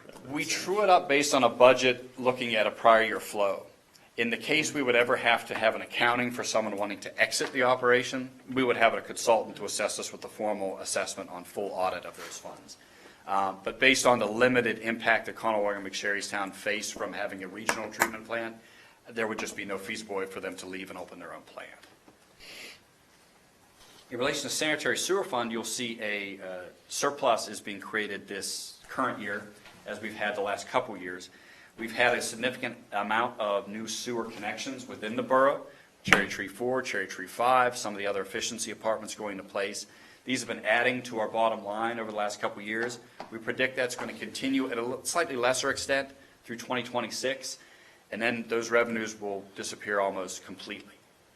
And we'll talk about that more in the sewer fund. They're all within the borough. These ones are within the borough because, again, we're reaching that point where these last remaining undeveloped lands are being identified for development. Right. And when that's done, they'll be limited. We'll still have absent here and there based on increasing capacity or size, adding units, but it'll be greatly dwindled. So at this point, let's go into a discussion of each fund. We're going to kick it out with the water fund. So each fund is going to be tailored to have a quick discussion about what does this fund do and what are the personnel levels to do it. And then we're going to have a brief discussion on the operating revenues and operating expenses, as well as the capital expenses versus the 21 budget. And then we'll follow up at the end of it with a future outlook discussion, looking at the revenues or expenses as we see in the foreseeable budget, to say if there's any concerns we have or things to keep an eye on. So to kick things off, our water fund is our largest enterprise fund. It accounts for all of our operating and capital expenses to support our raw water hold as well as our finished water hold. The distribution of that water, once it has been through our filtration plants to our residents and customers, and the metering services required, so we keep metering and appropriate billing for all that use across our network, which covers 4 municipalities. 18,400 billed accounts, over 42,800 customers or end users. And this is Conewago and Penn Townships, as well as Hanover and McSherrystown boroughs. How do you have 42,000 users, but only 18,000? That's your population figures. Figure, Oh, right. a customer per account is one household, which may be 4 to 6 individuals. Got it, sorry. No, that's fine. As far as staffing, these functions within 4 departments are supported by 28 full-time staff and 2 part-time staff. That total is flat from 2021, but we did have the addition of the Director of Water Resources position with the reduction of the meter department supervisor. So I've given you a little bit of information to break that down. We have a dams, a distribution, a filtration, and a meters department. Within dams, we have 3 full-time and 2 part-time personnel. Distribution has 10 full-time personnel. Filtration has 9 full-time personnel. And finally, meters has 5 full-time personnel. In addition to those is that Director of Water Resources position, which is currently in evaluation for filling, and that oversees, or would oversee, this entire operation, which has been a piece that's been missing for some time. On the next slide, here is where we'll touch about the significant variations from our 2021 budget versus the 2022 proposals. Now, in operating revenues, we're about up $1 million in what we're proposing. This includes a partial year estimate, a conservative estimate, I would say, for outside of borough rate increases pending our PUC rate increase results. So I factored in about a half-year expectation for that, assuming we get everything completed and fully settled. We may know more later in this year, but likely the start of next year. This calculation does not include any in-borough rate assessments at this time, because council will take that up at a future date to discuss. The increase is also considering a trending on our use within our network, as well as our continued growth, especially in the residential group, as Penn Township and within the borough, even these last couple of years, has continued to grow pretty exponentially. On the operating expense standpoint, we have a proposed reduction of $330,000 in total, from $5.6 million in '21 to a proposed budget of $5.27 million here in '22. So I'm going to highlight that in 2 buckets, personnel and other operating. Within personnel, we have a net reduction of $133,000. This is when you offset increase for contractual wages, as well as the significant decrease we had from our pension expense. So you'll see pension expense mentioned as we go through the individual funds, but I'll highlight that at this point. So every 2 years, we have an actuarial evaluation. Actuary assess how well our funds have been performing versus expectations. They'll assess mortality, and is that trending based on the rates we're using? And ultimately, they'll say, here's what you should be funding into your pensions. We had our last evaluation here based on 1/1/2021, which finished up after 2 very robust years in investment performance, and mortality is doing fairly well against conservative changes we made the last couple years. You remember our discussions in 19 and 20 where we needed to amend the tables, which increased what we had to pay in. Well, they're holding well against those changes, but our investment performance has drastically improved, which has created a position where in this year and next year, we have no money to contribute into the non-uniform pension fund. No obligation. No obligation. So essentially what that does is it wipes out the state aid revenue and it wipes out the expense in our utility funds and a big chunk in the general fund, which we'll discuss. What years is that again? This year and next year? This would affect what we'll pay in 22 and 23. And if you were to, you hear a lot of talk about pensions and all this stuff, especially in governmental pensions. If you were to describe our pensions overall as the borough, just police, fire, of it, are we properly funded? I would say so. Now, again, fire and police are not at 100%, but they're very close. Right. So when you hear I would say that, I didn't interrupt you. No, when you hear a lot of people are saying, the pension, it's a big mess, like the school districts were a big mess and we're getting better. But in comparison, we're in good overall shape. Is that a Fair statement. It's fair to say, I think the key to that statement is that we are well diversified and we're not exceptionally aggressive in unique opportunities like cryptocurrencies and direct real estate investments. You can read a lot about where pension funds have gone over the board with that, and a lot of hedge activities. We do have hedge, but hedge is just used as a small hedge. It's not a big part of what we do. Okay, I just thought it was important that we all know Yes. that, because, you know, we're in a pretty good shape Gives there. you a sense of Yes. security. Thank you.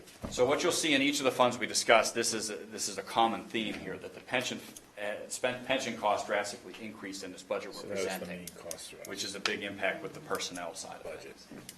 What we're going to see is, as I mentioned in the budget commentary, hopefully you were able to see that in relation to pension and state aid, after these 2 years, we could resume a pension obligation. Right. But at that point, we would expect it to be equal to our allocated state aid that we received to offset that. So we expect a net zero to continue. And outside these last 2 years, if you go back to the previous 3, we had a net zero. State aid met what we obligated within our other funds for the non-uniform fund. Okay. So as long as we can continue in that, things look good. Absent a drastic market collapse, I might have a different story, so please Well, don't let's not kill go the there. messenger. For any of us. So outside of personnel, our other operating costs, we're proposing have a $161,000 reduction. And again, that's primarily related to those, again, PUC rate case costs, which were in '21, that we have exceptionally minor impact in '22, because we're assuming settlement of the case before we have to take it to full litigation and incur additional legal and engineering costs. That would trend the way we have typically had those complete. There is an increase for general engineering, as I did note in the commentary, which slightly offsets that decline. We had the meter study, which that council approved, the Gannett is assisting us with to assess new meter technology, and do we want to move into a new realm with that? We'll see that study roll out here in the end of '21 into '22 to perform next phase assessments. And then ultimately, we have an estimate in '21 and '22 for the surveying cost for the Maryland lands, should council have that desire to move forward with potential sale of that property.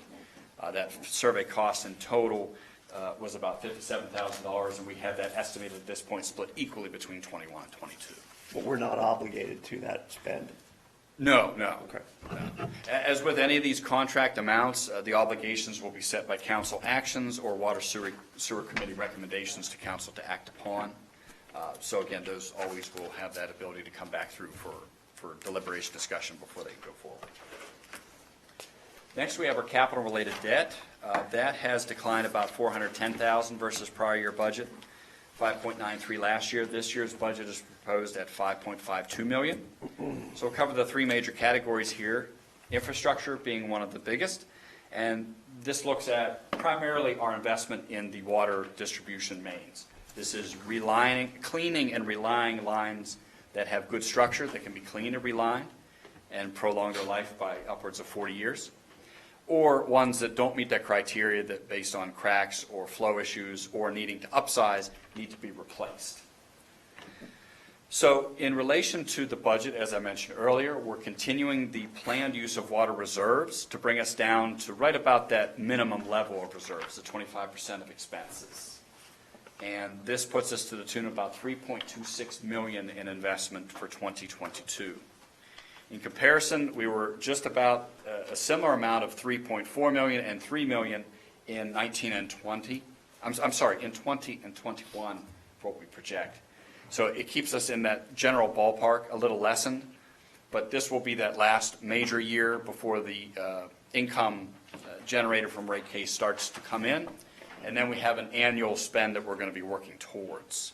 What's the net asset value of the water system? You know? I don't have that on top of my head, no, but I can certainly Have that somewhere. I was just curious as a. It's actually part of the rate case, but it's in the stack of documents about that thick, and Yeah, I I'm was just just not curious, sure. we're putting this much CapEx out each year as a percentage of the total asset value. I guess the difference should be the depreciation of life of the assets. Yeah, I know from just a gross investment of assets, Yeah. we're probably near $1 billion. But again, that needs to be depreciated for life. And obviously, as we're talking about this investment we've been trying to do these last several years, we've got a lot of aged distribution network that needs to be updated. Exactly. And the further you are from the pumping station, the more infrastructure that's associated to you, That is correct. which the rates don't currently reflect that. They do, but they do because the differential is there. The issue there is that we just need to ensure that there's adequate funds of an annual planning basis, similar to what we do in sewer, which is a plan to turn the system over in its life cycle. Right. And that way, we're not relying on always issuing debt to catch ourselves up. Right. Which again, it dovetails back to this discussion we'll have about the in-borough rates once the outside the borough rates are better set in stone. So in relation to infrastructure, as I mentioned, 3.26 million, this is still utilizing carryover reserves to kind of get us to that sweet spot of 25% of reserves, 25% of expenses in reserves leading into the rate case work. For equipment, pretty minimal requests in relation to equipment, a couple vehicles and equipment replacements, which are covered in the capital plan, which we'll get to a little later. And our $405,000 proposed investment for water meter new installations and our annual turnover campaign. If you remember, you approved one for $355,000 for this year. The difference between the two is based on our expectation of growth, and that's looking over a 5-year growth period for new residential, which it is still booming within Penn, and even our Cherry Tree areas has been significant. Well, it's 121 Cherry Tree 4 units. So, You maybe mentioned this before, but how long is it going to take to get those water meters replaced? It isn't just 1 year, is it? Well, no, it's a dedicated campaign for small meters over 17 years to turn an entire system over. Oh, okay. And then larger meters every 7 years. And Okay. this is to best align with the Remember that. PUC mandates Thank that you. say 8 Okay. years and 20 years. Okay, So thanks. that puts us, we're a little ahead of schedule, but again, in any given year, we could be short a Right. couple hundred and have to play catch up. We want to make sure we're never in a position where we have to question our compliance with PUC guidelines. because we have 5 Thank you. people working on meters too, maintenance and repair. We and do. so One is a forth. dedicated reader. All right, so there's 4 Yes. working. Or working to on them. repair, right? Yeah, so it's not That was insignificant. sort of where my question was coming from. If you have new ones, you still need repair guys, I guess you do. Yeah. Right. And then finally, in relation to debt, $2.04 million is proposed in debt service. This is a level debt service, so it stays level throughout our periods and our future years as it's built. This is an increase in debt service over previous year based on 2 factors, $170,000 in total. The first would be that there are 2 new equipment leases that are proposed as part of our rolling stock evaluation and plan, which we'll give you that information in the capital plan here a little later. And then finally, 2020 Series D bond issue for the Shepherd Myers improvements was issued late in 2020, so we based it on expected amounts for the payments. There was slight differential based on how they sold the bonds, which did slightly increase the the interest costs, but it was not much. But in total, a pretty static debt service versus 21, and again, flattened as it rolls out in future years. What this brings us to, as you saw in your summary guide, was ending 2022 reserves with about $2.7 million. That is right about that 25% expense mark, which is our minimum threshold. And the idea there is let's carry the minimum into the new rate increases and then build the annual investment campaign to help utilize our existing operating funds and slowly add back to reserves as time goes. Now, I will say that in the future outlook statement there, we have that conservative outlook for those increases at this point, and we're hopeful that they are better. Roughly, that could get us about a $1.8 to $2 million annual investment in distribution. However, that is still well under the estimated $3 million that we need to be able to turn the system over in its life cycle. So again, that puts pressure on, hopeful that the PUC rate increase comes in better than what we're conservatively booking. The DISC program helps to give additional revenue in those out years, and the discussion of in-borough rates to happen at a later date to keep the investment throughout our entire system at appropriate value to all of our rate-paying customers.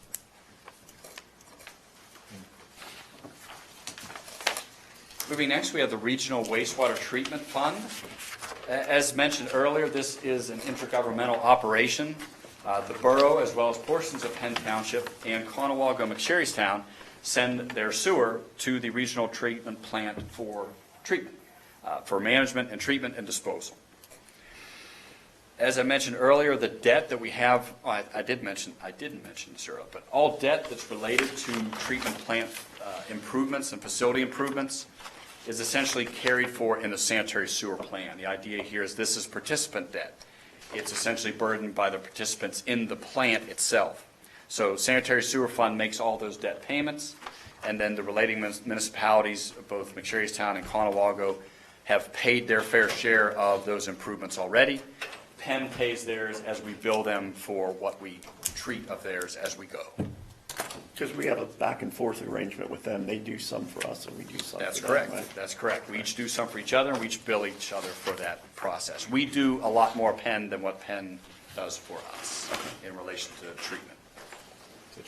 In relation to staffing, we have a total count of 10 that is unchanged from 2021. And again, you'll see the details of the individuals here. We have most every individual that's in the plant is a licensed individual that can step in as needed and satisfy DEP requirements. Moving on. In relation to 2021 budget versus 2022 proposals, our operating revenues are just a little down. And as we mentioned, the charges are adjusted every year based on flow shares and the need to account for carryover reserves. In this year that we're projecting to finish in 2021, we're projecting a pretty significant amount of reserves that are still going to be available. That relates to spending under budgeted amounts as well as revenues in excess of what we expected to have. With the flow share calculation, does that include infiltration stormwater?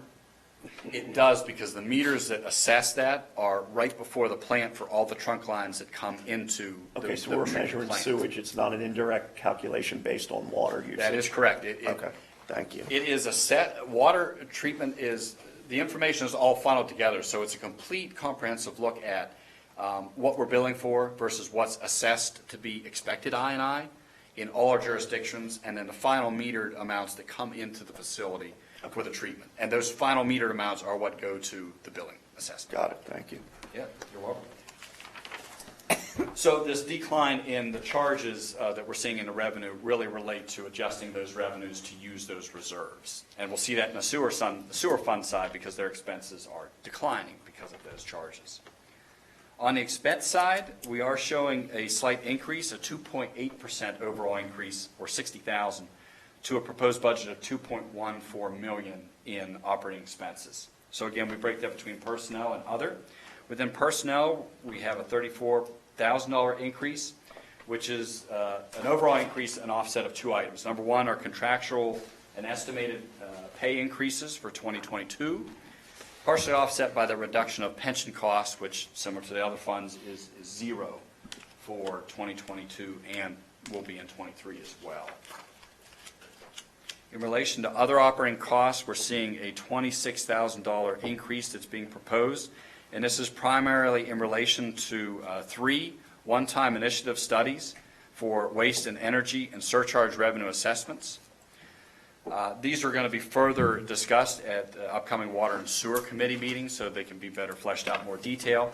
But as part of our strategic management plan, our water and wastewater systems were identified to be assessed for areas of revenue enhancement as well as cost control and reduction.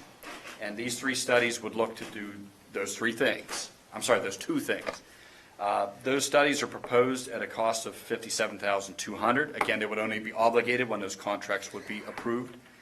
They are matched with a 50% funding source through the state strategic management grant program for a net charge of about the $28,000.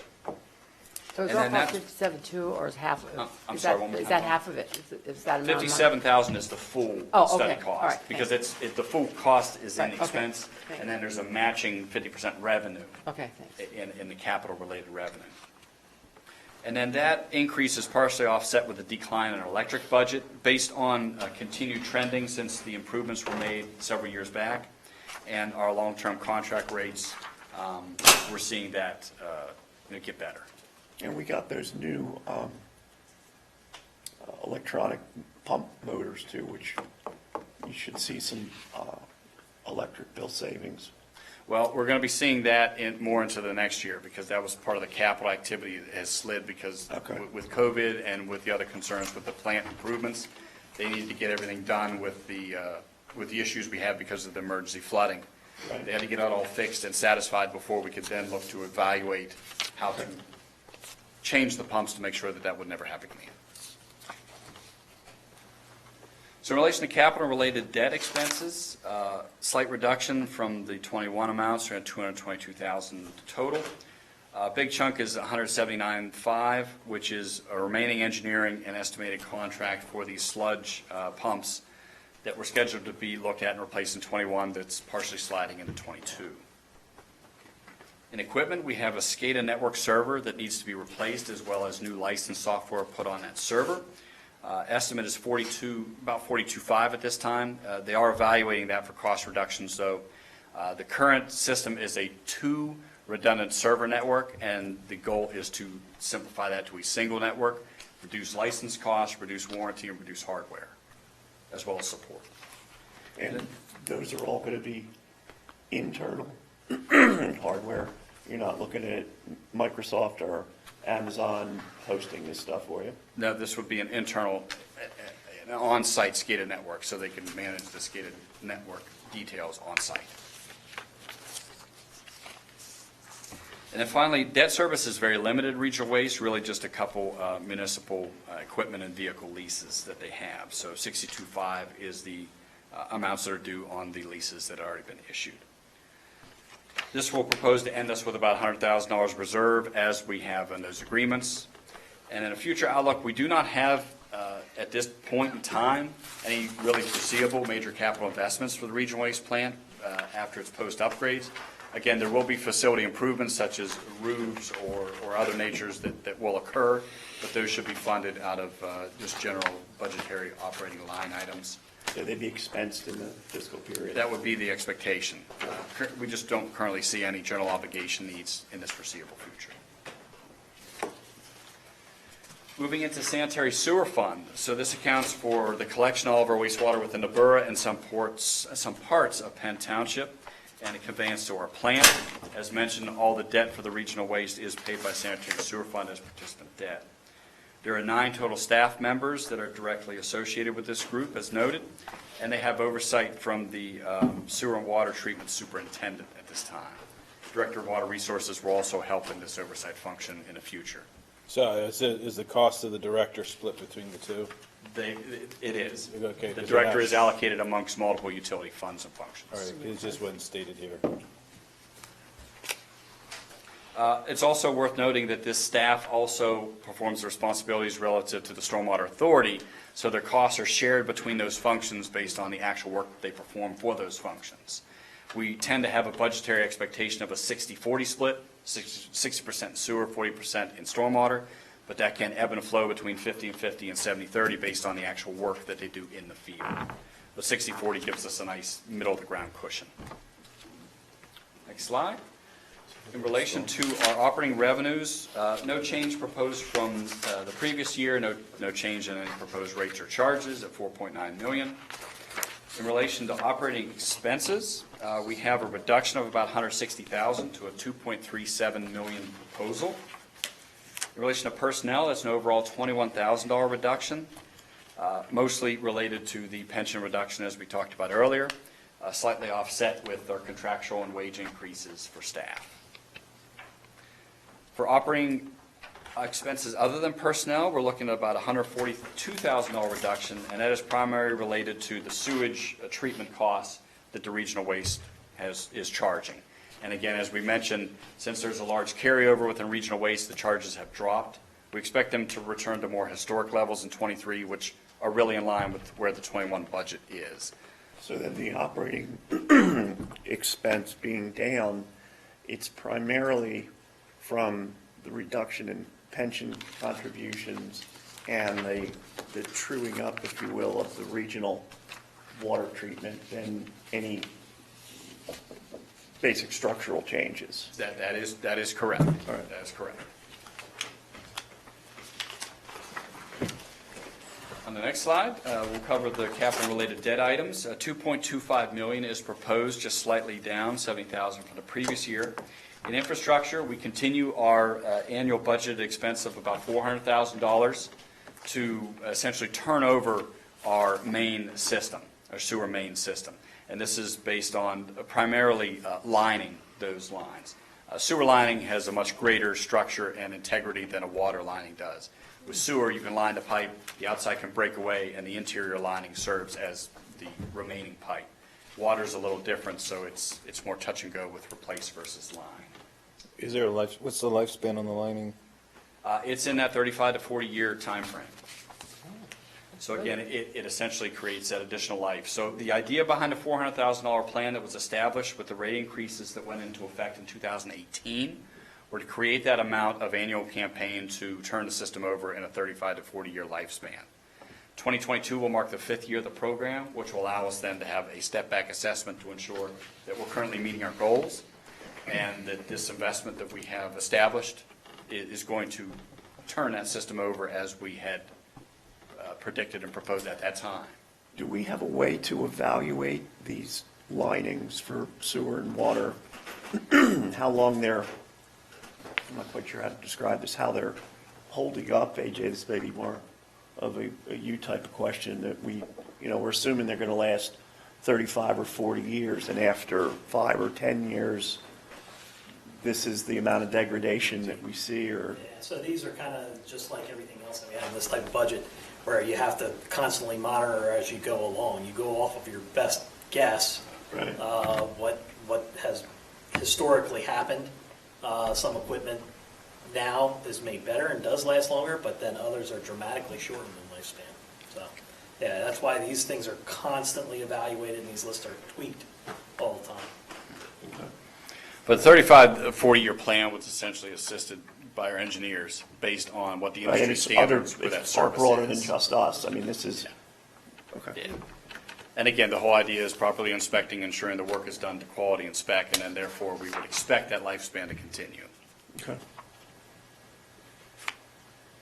In relation to equipment, very minor equipment replacements are proposed, as you'll see later. In relation to debt, $1.83 million in debt service is proposed, and again, this is a level debt service for future years out.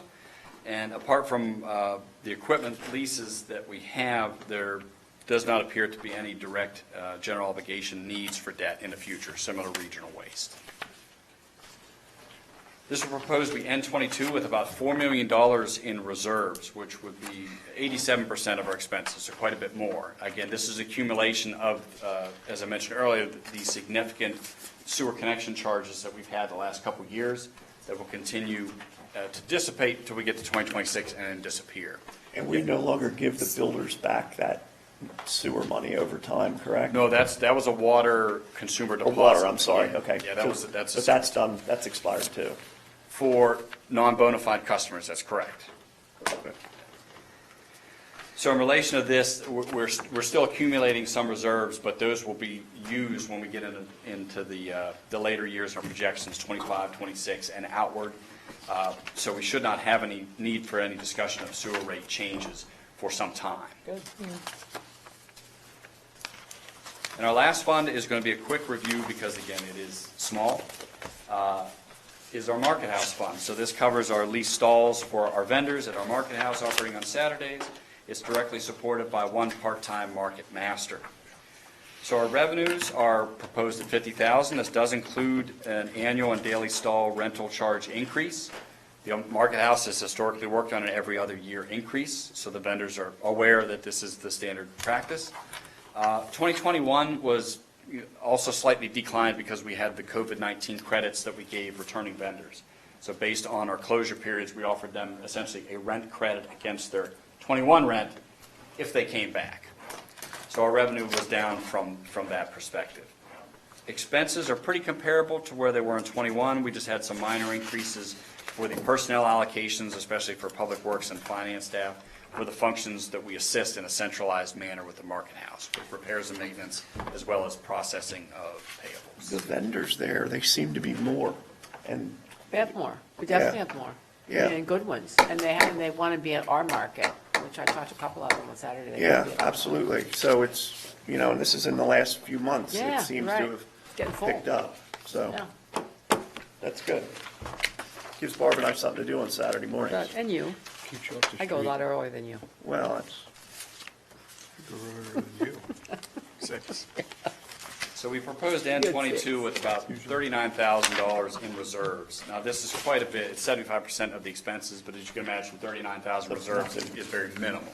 So that could, is there any, I mean, we've replaced vent hoods, we replaced the HVAC, which we should have gotten some level of cost reduction out of the energy side of that, I would think. But then we added air conditioning, so that probably ate it up. Yeah, probably. But the roof is newer, I think it's 5 or 7 years old. Oh.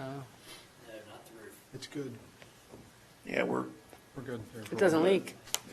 So it's good. As I noted in the future outlook, obviously the market house is one of the facilities under the plan that Public Works facilities took on. So it will be assessed out in a future year. Yeah. Really, it has no reserves to fund it, so any support would have to come through general fund support or alternative fund source needs. And we fixed that structural issue in the front brick wall where it was cracked, so you're in pretty much good shape. All right, thanks. Okay.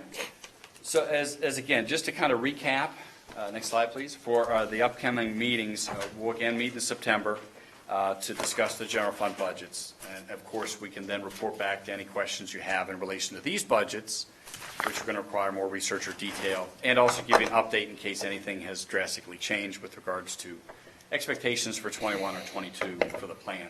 What we hope is what we presented you would be something that if we have to modify a project, it will be a mere shift between 21 and 22, and the net result is zero at the end.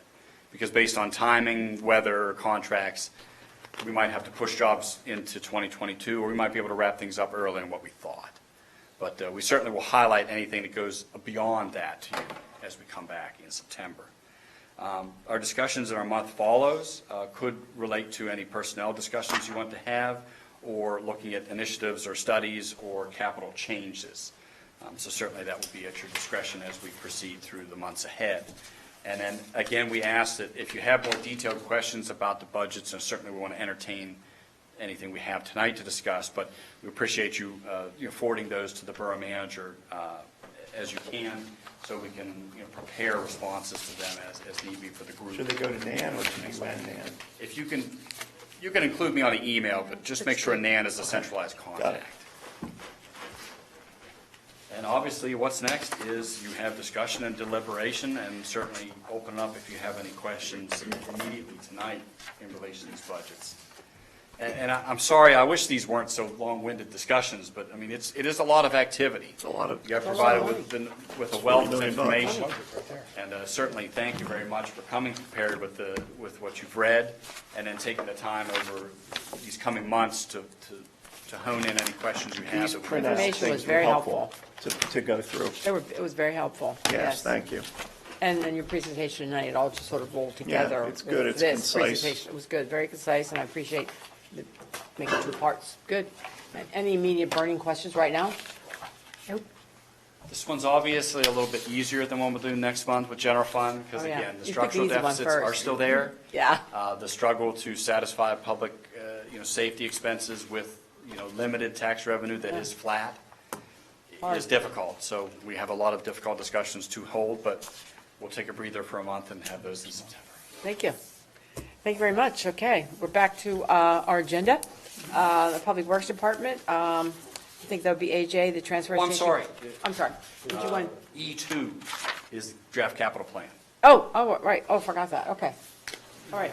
So You're I'll still kick on. this off, and AJ and kind of I will do this a little bit in tandem. And again, we don't want to belabor this to drag this meeting out further. Okay. You each have a printed copy to take with you here. Yes, I sent a that's little here. earlier. I will mention that I did have a change on from what I emailed you, but it is in your printed copy, which we'll get to. The single axle rear loader refuse vehicle, I had to change the amount. We'll touch on that when we hit it. But to kick this off, so this is a delineated review of the proposed capital acquisitions and work for 2022. This is in advance of the general fund budget that we're going to present in September, but it does include the items which you're going to foresee at that time.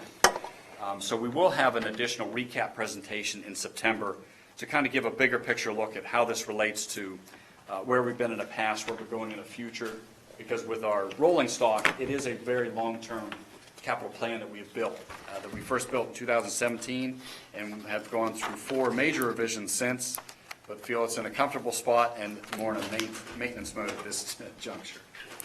But AJ is going to kind of help me go through the items, and certainly as you had questions as we go, we appreciate you asking them. I will move through this quickly. There are 4 items on here that you will see next month that we will require or ask for action on. The reason for that is Ford is cutting some of its government discount, so it would behoove us to lock in prices this year, even though they're 2022 spends.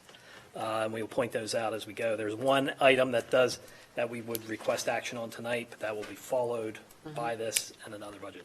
So first, we have the police department section there, and as President Ricart mentioned, we're not looking for any surprises. That's why this was developed. So these are regular spends that rotate. There's 2 police vehicles in there. These vehicles average 40 to 44,000 miles a year.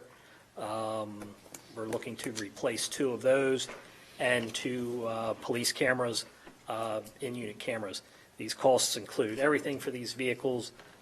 There's no kind of behind-the-scenes cost. This is the radio transfers, the striping, all that kind of stuff. So we present that whole number and not a small number, and then try and do stuff with the repair budgets or anything like that. So we get them ready to go. Correct. Bring them in and repaint them. Correct. Yep. Good. Yep. So these will be part of what you see next month that we will ask for action on to move so we can lock in pricing there. We're talking several percentage points, still much lower than any other manufacturer offers in government discount. But like I say, it would be in our favor to do that. If we move down to the next category there for the Public Works Department, the first one is building and facilities. Under the funding source, that should say grant on your copy. Instead of, that's all right. Instead of cash purchase. I am thinking of changing my middle name officially to Grant. This will be the first one that we talk about tonight. I'll take as much money as I can get and pump into the borough. Someone else will get it if we don't apply for these things. This just refers to 2 park updates that we've talked about multiple times in different committees and in budget. These are coming to spend in this year and then reimbursed in 2022. A total of $162,000. West Hanover Street is basically a stormwater update, and Goods Field is a baseball field update. If you move down next, there are 3 trucks, 2 trash trucks and a tractor trailer truck. Those are also all grant purchases. These are grants that are 90% funded by DEP because we run our own trash and recycling program.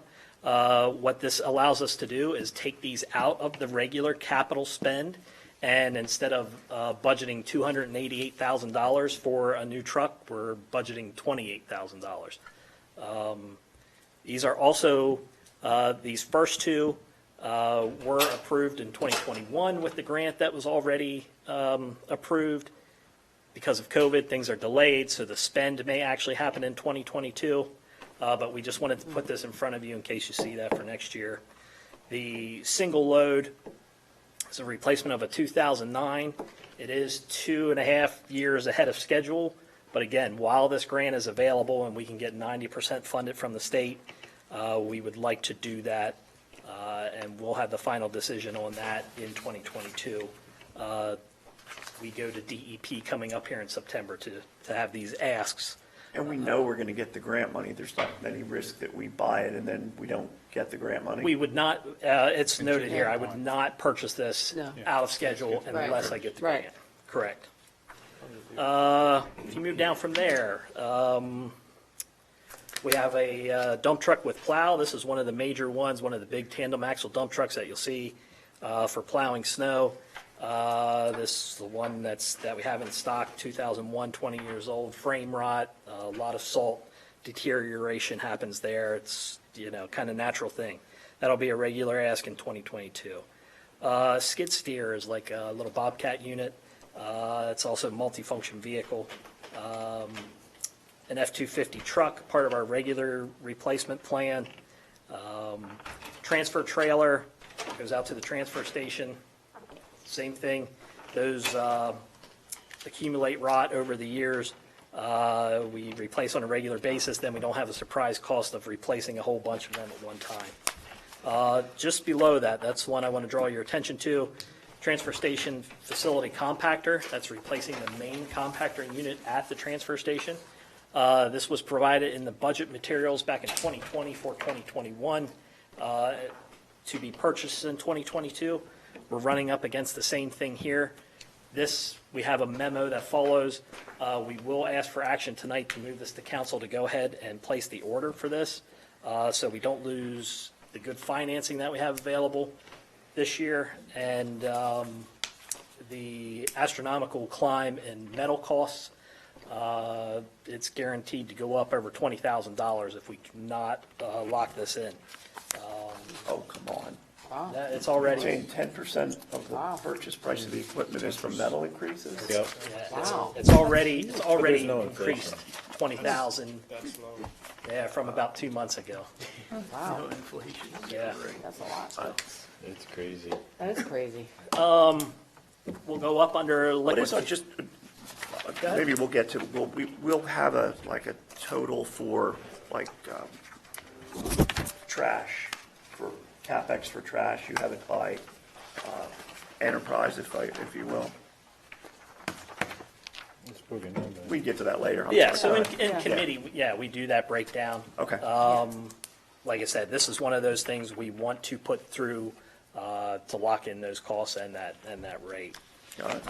Underneath that one, this will be another big one for discussion, and that will go into 2022, are the dumpster replacements. What we're running for commercial trash out there, we've been running the same dumpster since the 60s. And you can see that. There are some new ones spread throughout the field, and we are constantly doing repairs. This is to kind of update our fleet, so to speak, which is a very wise investment for what we want to do, even if we are uncertain what we want to do with the trash system in the future. For those companies that we invited in to interview, they all talked about the lack of investment in our current system and the updates that would be needed. Are you going to stay with that same proprietary dumpster? That's correct. That's part of that program to move to the standard style of dumpster, like the fork style that you see. Same way with these trucks that we're getting through grants. That will lower our costs in both truck acquisition and dumpster acquisition. It's pretty significant, and it puts us on the same plane with everybody else, which also makes it attractive if we were to ever do something else with the system. Okay. Under liquid fuels, I remember President Ricard approving this several times, and that's because we keep moving it down the line. So as you know, liquid fuels money just stays in there and carries over year to year. This is the thermoplastic line striping machine.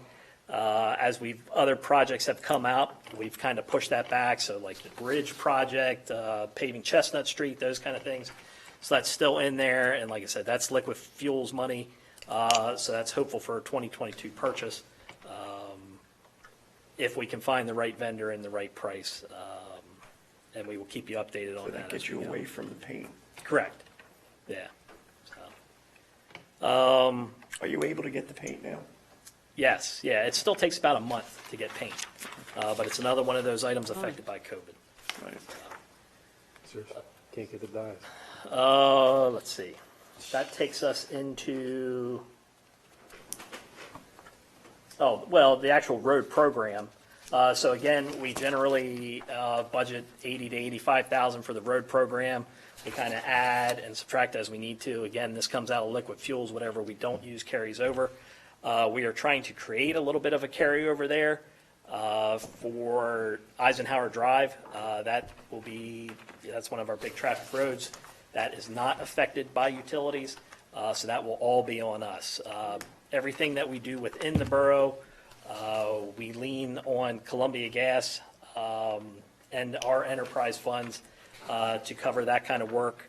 We work in conjunction with them to spread that money out as far as we can. We can dive into that further in committee too, but that's one of the things I'm most proud of that we've done and been able to accomplish. That has also caught the eye of not just our surrounding municipalities, but PennDOT as well.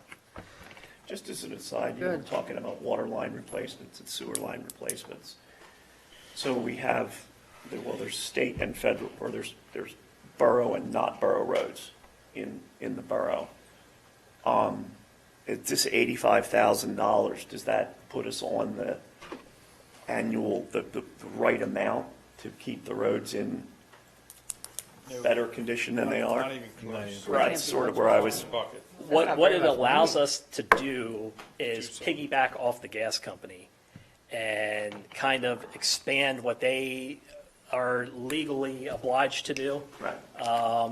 To be able to kind of trade things off. We just, they're getting ready to pave the Fulton Street out there. We are obligated for over $225,000 to $28,000 of that. We were able to negotiate that down to $50,000 worth of That's our great. in-house work. That's Correct. great. So, those kind of things. I mean, should we be looking, keeping our eyes on that 85?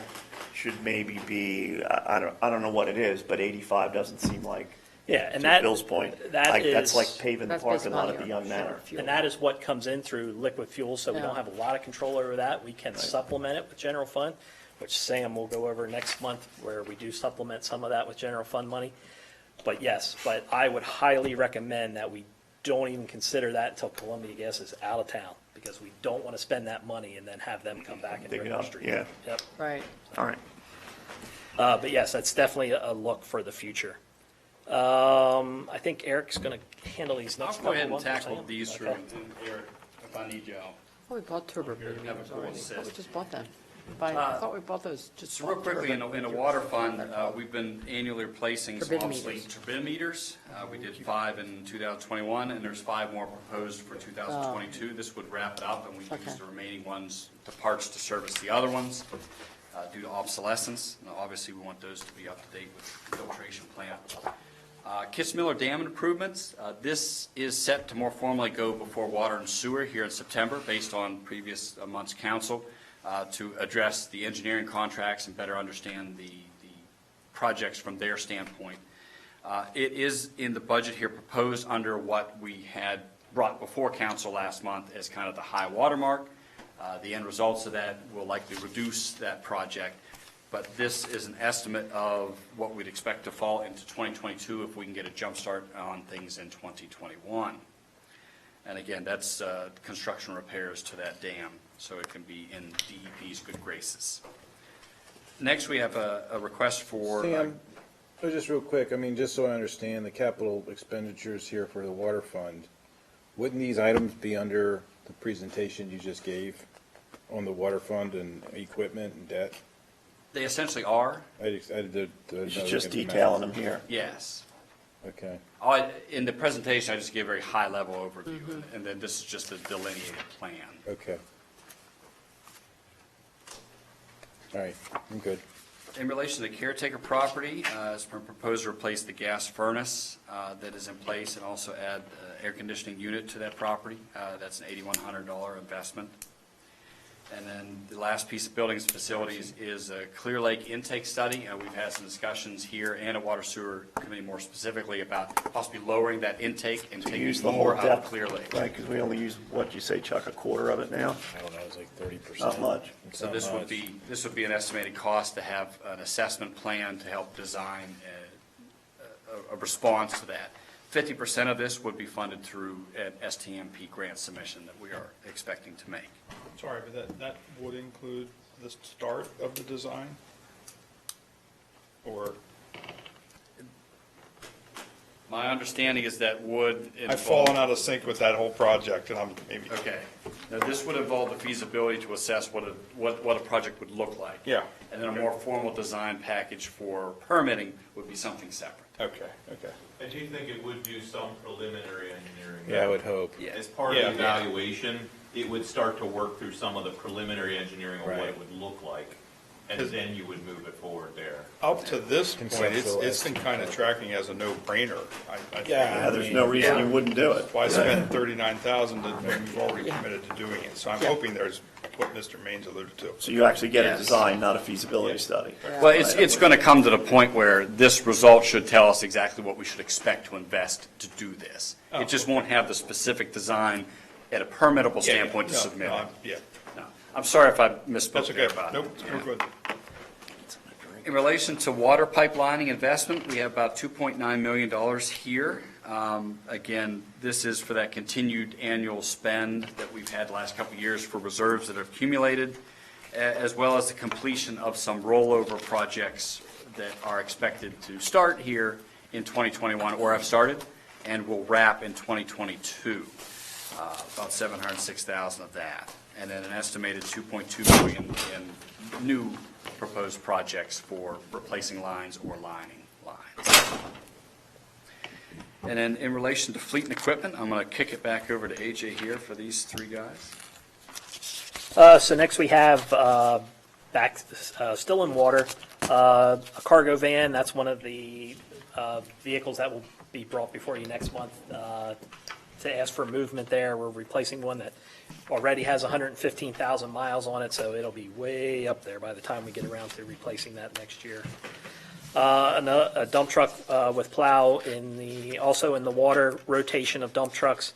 We're still trying to play catch up there in that rotation. As you can see, we're replacing a 1987.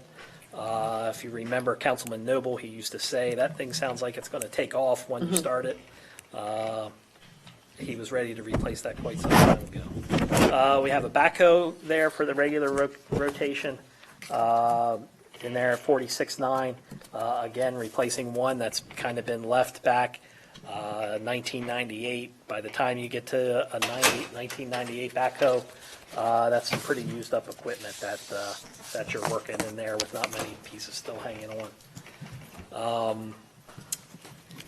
We continue with a tow behind air compressor. That's kind of what runs the jackhammers and the equipment on the street. You see them towing it behind the truck. That's also replacing a 1993 unit that's now beyond repair. You want to talk about the server? So the last couple here underwater are the allocated share of network server replacement over our Tanger building. Replace the 2015 network server that we have at that facility site. 70% of that cost is associated with water. And finally, we talked earlier about the water meter investment at $405,000 to meet our PUC obligations. Now, in relation to Chuck, when you were looking kind of to compare this in relation to the water presentation, the one thing I'll point out with this capital budget plan is in our budget, it would include all capital and all debt expenditures. This capital plan is really looking at just new items. So you can't directly tie the two numbers back with each other because debt service for things that, leases that happened last year, the year before, they'll be in the bigger reports, but not in this list. You sure those are a recurring annual expense? Yes, they're detailed and they're broken out on your reports as debt-related costs, and then the capital outlays as cash outs are in a separate presentation. So I just want to tell you that in case you didn't want you to spin your wheels too much and try to figure out how the hell to get to No, this it's too number. late for me to do math and looking at that right now. Especially on a Laura bar. I'll hit these couple in regional waste, and then actually I'll wrap up with everything here now. Regional waste, we have two carryover jobs from 2021. The sand filter building concrete floor. It was proposed in 21 to do the floor and do automated garage doors. This was for covered equipment storage. The garage doors are on the slate tonight to be moved ahead in this year, and they would like to get that complete before they start the concrete floor work, which is proposed to shift to next year. And then we have the primary sludge pumps and the VFD upgrade.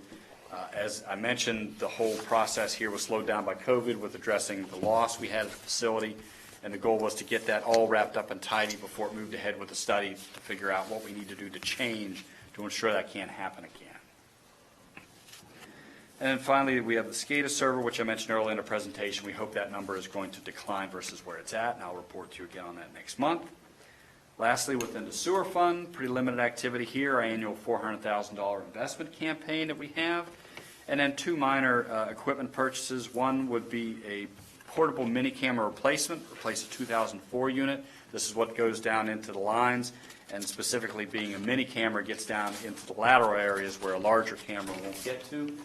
And this cost would be shared between the sewer fund and the stormwater authority fund. This is the full cost of that camera. $7,000 of that would be billed to stormwater authority through the rent charges that they make. Is that robotic? I believe that's the intent behind that, to be robotic. Is it a spool-based, where it would come off of a spool? Or is It's it, not the one with the cart, Chuck. It doesn't have the wheel thing on it. It's a smaller unit that they take out, and we push it up along storm sewer lines and things Right. like that. But then we have the CCTV rig that actually has the mobile robotic unit. okay, okay. Thank you, Eric. And then finally, we have the cost share for the sewer for the network server modification for 2022. So again, a very robust program, but by and large, these items fall into our normal operating, our normal managed rolling stock campaign that we have. We'll look to bring more information to council, again, to refresh you on that process and how it relates to the past and the future at our September meeting. Certainly don't want to get you into the weeds with the details because the schedules are a bit much to live in, as I've made AJ do quite a bit here as of late, and he's probably regretting. But certainly want you to understand our program that we have and that we constantly evaluate that to make sure that we have the right pieces at the right places and we're turning it over properly as we need to. I like all the capital expenses on one page, even though it's a little daunting. I do like it all together like that. I like that. It's good. Any other burning questions right now that one has to ask? Okay. Thank you so much. We'll look forward to next month. That would be more exciting. Okay. Moving on then to, okay, AJ, you just sort of, any more you want to mention about the transfer station compactor? Sure. So that was the unit that was installed. It was built in 2003, installed in 2006. Apparently, we were looking for a deal then. I like to look for deals, but this wasn't quite what we needed. But we've managed to work through it. At this point, it's at the end of its life cycle. Both the actual compactor unit itself and the control panel and the hydraulic pump to operate it. We're looking at a total replacement here. This was originally projected at $250,000. I have done my best to wear the Seabright company down to where I've already told Sam, they've already been like, okay, that's enough. We've gotten it down to $198,000. At one point, several months back, I had it down to almost $178,000 as the metal and prices continue to go up. So this is in the 2022 budget. So we are asking to lock this in now. Lock the price in. Director Miller has been able to secure financing. You'll see that for the next item here, 1.35%. And before we incur any more price increases, again, this is attractive no matter what we end up doing with the system. Because it's, All right, yeah. definitely. What's the delivery time? We're probably about 6 months I out. was going to say, that is 4 to 6 Because it's- months. The one that's there? 2006, but it was actually built in 2003, so it's Ambitious. almost 20 years old. So Yeah. I don't know what to predict for this lifespan because this will be built to suit our needs. This will be custom built for us. Right. We've already shown all the shortfalls that the other unit has. The RAM is too small in the other one, the height is too short, it causes extra time and cleanup, all kinds of stuff. There's been a whole lot of issues with that I can think of the last couple of years, so. So, Do I hear a motion to authorize that I contract? would- Scott? Make a motion. Second, thank you, Jim. All in favor, indicate by saying aye. Aye. Opposed? That motion carries. The lease of the dump truck, anyone have any questions about that you need answered this time, or do I need a motion to authorize that resolution? I would make a motion. Make a motion, second? Second. Thank you, Jim. All in favor, indicate by saying aye. Opposed? Motion carries. All right, what we buying next, Tim? Come on. Wisconsin is rare spending movie. Yeah, let's go. Let's jump on this while we can. Checkbook out. Wow, Got it wow. in hand. Okay. The first thing on the agenda, I like what I'm seeing, short-term rentals updating on zoning ordinance revision. Thank you very much. So just to give you the brief on this, so Yeah. obviously as this has been the topic of discussion most recently with the hearings, and it does certainly fall in line with what I had committed to with you when we passed the zoning ordinance, I have put together some draft short-term rental guidelines, some policies and things. I will be advancing those through to Planning Commission, so I simply wanted to make council aware that that is afoot, and it will be in front of Planning Commission. They will be deliberating on it and hopefully moving it along to you as well. Thank you. We appreciate your efficiency. Thank you. All right. Ed, library roof. Library roof I had brought to you last month and then abruptly asked you to not do anything with it while we looked at some Right. procurement issues. We have resolved those, so I am bringing it in front of you this month, asking to proceed with a contract to get design started on the roof. This follows in line with the work that was done coming out of the library evaluation study and the work that was done with the Public Works and Facilities Committee. There, motion to approve. Scott, you want to make that motion? Sure. Okay, Tim? Second. All right, thank you. All in favor, indicate by saying aye. Aye. Opposed? That motion carries. Thank you very much. And the garage door installation at the sand filter building? Sam had noted there was a project put together, and it is currently in the 21 budget right now, that adds garage doors to existing window bays out at the treatment plant. The purpose of that is to create better access, because now that we don't use the sand beds anymore, we're going to fill them in with concrete, and we can actually use this as climate-controlled storage for equipment. Makes a lot of But sense. the first step of that is getting garage doors so we can access the space. Makes a lot of sense. Do I hear a motion to These provide just that manual authorization? garage doors? Second. or- Of course not, they're the latest. Chris? Yeah, Chris first. All right, we have a first and a second to approve that. All in favor, indicate by saying aye. Aye.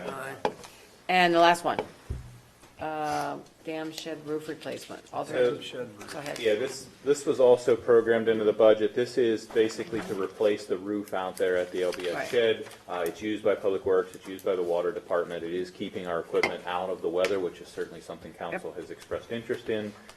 So this is just asking to move it forward. I will have to put together a small bid package because of the size, but I will do that in-house versus having that outsourced. So to this isn't engineering. a barn full of a bunch of junk. That This was in the is 2021 budget. legitimate. Yeah, Okay. it was in the budget. Motion to authorize that authorization. I would make that. Scott, second. Second. Jody, thank you. All in favor indicate by saying aye. Aye. I can't think of that. Opposed. Opposed, can't even work. God, I had brain freeze. Opposed, thank you. Jeez, all right. Motion carries, thank you. Okay, thank you very much, Eric. I thought somebody said they were opposed. I'm sorry. No opposition. No. Okay, sorry. Okay, Public Safety Committee, the brake retarder restriction that came from the Public Safety Committee. So the Public Safety Committee had some complaints from residents about the noise from brake retarders. Some of those residents are sitting Chuck here. and I. Yeah, those Frederick Street people. Could be those bad people on Frederick Street. So the state does allow us to limit the use of engine retarders within borough limits. There's a lot of criteria we have to meet, and there are a lot of things that we have to provide to the state to be able to do that. We would apply to have it done throughout the borough. They may come back and say, no, only here, here, and here. I think the amount of truck traffic we have, and I think we meet the other everywhere. criteria, I think we should be fine for the borough, but it does involve a lot of rather involved traffic studies, counts and reports, and a lot of things that we have to provide. We are asking permission for the chief and I to go ahead and move forward with those studies to then request the state to allow for the restriction of engine retarders within the borough. That would be great. Okay, do I have a motion And to? modified exhaust systems. That would help for Before, two. make the motion, then I have Let's a make comment. the motion. Made Motion. second? Second. Second, thank you very much, Chris. All in favor, indicate by saying aye. Aye. Opposed? That motion carries. You have a comment? Yeah, I thought that the package or the information that was provided by somebody who comes to our community but doesn't live here was excellent. And I don't know if anybody bothered to Oh, the read all- noise. The noise. I Yeah, think she- the Operation Quiet Downtown, I think, is something we need to bring into it. And she doesn't even live here, which was No, interesting. because, Does she work you know, downtown? I don't remember I what she guess said. shops or whatever, but, I mean, for those of us who are in there, I've been noticed an increase of noise, particularly as it relates to those modified exhaust systems. Well, that's what I would ask. Just the Chief. rock, And motorcycle stuff. Well, And that the go to Public Safety motorcycles. Committee? Well, yes. Yeah, that go to Public Safety. We approved, Or- it was at public safety, that's Oh. where it came from. right, Oh, but it came that's. from there. Oh, I'm sorry. Yeah, we're here for, this is the real thing here. Oh, okay. We're looking to approval, this is public safety. Hold on, this though, This- No, just, the noise. No. Talk about This is- noise. this Right. just covers the engine retarders. Right. So modified Yeah. exhaust and other That's something noise else. ordinance type things are, yes, a local action that would require, a I different vote. personally, I thought what Westchester did, and if we want to continue to expand the abilities of our citizens sitting outside and enjoying Especially when we're outside restaurants. I outside mean, restaurants, that's it's hard just the sometimes. noise has just gotten insane. It's hard to hear. But Yeah. We're off of brake retards now, though, right? We're talking Right, about I'm noise in bringing general. Noise in into general. this Cycles, information modified exhaust, all of that that. I Right. thought this program that Westchester We should did, take a look at it. Operation Quiet Downtown, was Well, worth Westchester's a expanding. nice town. Well, we want ours to be too, and not without 50 Harleys running through Well, see, and that rice was my rockets. question to Chad. Well, we can approve all this stuff, but then we come to an issue of enforcement. So- And, Yeah, it's about I committee, remember doesn't it? my Doesn't septic have to go back to shells, committee, the first noise board thing? dropped the pipes, the Because they didn't headers. talk about committee, talk about the Days, I brake got retarders. many a ticket This should get back to committee. 40 Yeah. years ago. I'm Is trying this to get it to go. enforceable, what we're talking We're about? planning To some on it. extent, like motorcycles, I Let's mean. go back to the public take safety, the shouldn't valves out, that's really an inspection thing. I mean, you want one of my police officers to stick a stick down the pipes of a motorcycle, potentially doing damage to a $3,000. Well, engine? no, I get that. They used to scrape the stickers and- off. And it's, a specific noise ordinance would require a decibel meter, and there's certain specifications and how that has to be set up, training, et cetera, that's extra cost, just the equipment alone. So not to challenge you, but so why is this police chief able to do it and we're not? I don't know, I haven't seen it. Well, Can we- I'm just gonna be straight up with it. They're enforcing it. They've put a program together, they're ticketing, they're making, hey, there's revenue to it, but hey, once you get ticketed, maybe there's a warning. There's no need to measure, you can tell when it's out of compliance. But I would point out that. He has to be able to measure in order to. Yeah, he has to be able They to. don't They need, can't just say they're it not sounds- measuring, they're Well, not maybe we measuring. don't have all the information. I'm just, I Yeah, I read that understand too. Well, Maybe we need some additional information. I just don't want us to Go back to think the we're safety doing committee something here meeting. by approving Yeah. this ordinance, and then we come back to the police, and I'm not picking on you, I'm just coming to the Right, reality so that's, side. the police would be the enforcement arm. Right, I say I Every can't new enforce ordinance this, you so- create to that has extra. This is Could we going refer it beyond back- brake retards. Right. Yeah. The noise aspect of this should go back to Back public to the safety committee. and come be hammered out. And then that committee can get some additional information. All right, then Come back to us, okay? we'll take it And back, Scott, I mean, yes. these folks, this organization, they're doing it. And they're doing it in this Chuck, I agree with you, town, I'm Okay. not disputing that they are, I Get just, some more I just I don't information. want just to wanted hear to make no. sure that we're not sitting here 6 months from now and No, saying it's we not have an an answer. ordinance, but we can't enforce it, so we Well, want we to can have get some more everything. information from them. Let's go on to, under the public Chuck, would safety you- committee. Does Dory have a copy of that? She sent it out. She sent it out to us. It's in All your right, packet. perfect, so we'll put that in the. The no parking zone, I need a motion to approve the advertisement no parking zone at 212 and 223rd Street, requested by St. Vincent de Paul Church. I have a question. Yes. You're going to answer it? Okay. Yes, I Okay. hope so. That 212 to 220 goes how far? In other words, it starts with the church and goes how far down So it goes on that side? 55, What? it goes 55 feet to the south and 138 feet to the north of St. I'm a Vincent's woman, Lane. get me to landmarks. So, right, so that takes you to the end of the church and the parsonage or their other house there. It does not take you down to where they run the thrift store. If you'll remember Reverend Reed, who sent the initial. Reverend Yep. Reed's on the. Who sent the initial Yeah. request to Chairman Rowland. He left us some room for negotiation there at the end of what definitely needed and what could be let go. So we basically took the area directly in front of the church and the parsonage And just on the other side of the alley there, to make it consistent so that there's no parking along that curve as you approach the intersection of Third and High. This way, it does not affect any residential parking at all. And it's So only the people area will that they be able requested to directly in front of maintain- the church. The people on the other side have no parking, so they will still be able to park there? Correct. Okay, because the only reason I had done some checking, and what they had a problem with was there was, during the time that the people would go up to communion, they would leave their purses, and they would leave them up in the loft at the choir, okay? And then they would proceed, the ones in the back of the church, okay, proceed up to receive communion. These cars would pull up to the front of the church. They would get out because they knew exactly how to time it, and they were grabbing and stealing the purses. I think now they have someone. Church? They have someone there shocked.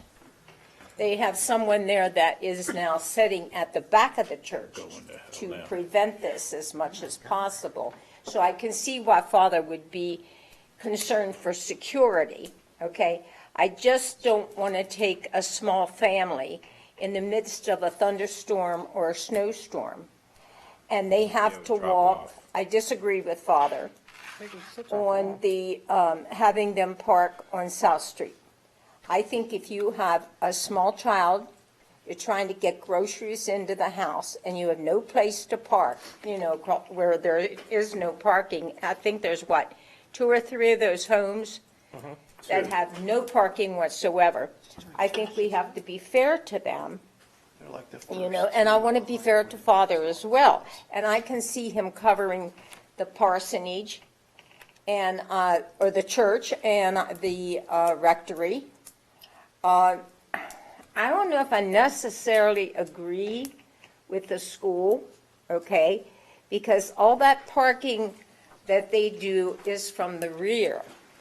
Right, They so that's have not that, yeah. included in this. No, the school's not included in it. It stops before you get to the Right. school. So we're going to stop before we get to the Right. school. Sanctuary Thank building you, and you the just building made my next door, night. and then Yeah, that. that really bothered me. Yeah, and that came up from you. You asked if the Reverend could come up with any compromises. Yeah. And the police chief and I both agreed with that compromise to create safety without taking parking away from the residents. Okay, thank you. Yep. So, Do we have a motion now? do I make a motion, or? Somebody did make a I motion. made a motion. You did, didn't you? Yes. All right, okay, good. Now, all in favor of that indicate by saying aye. Aye. Opposed? So that motion carries. Thank you. And the last One one. last point on that, AJ, there was another signage issue there where the gas company didn't put all the signs back up. Yes, I did see where that sign goes, and we'll figure out what exactly is there. Okay, cool. Yep, that's all part of it. Good there. And the last one, Eric, the water main replacement project.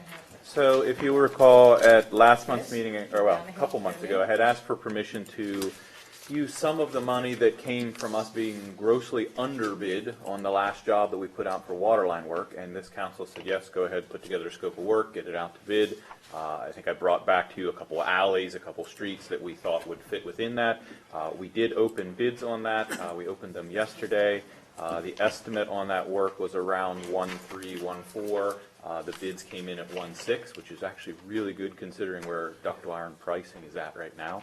So what I would like is for council's approval to move forward now and work with the solicitor to make sure that the proposal is a fully competent bid and award the job.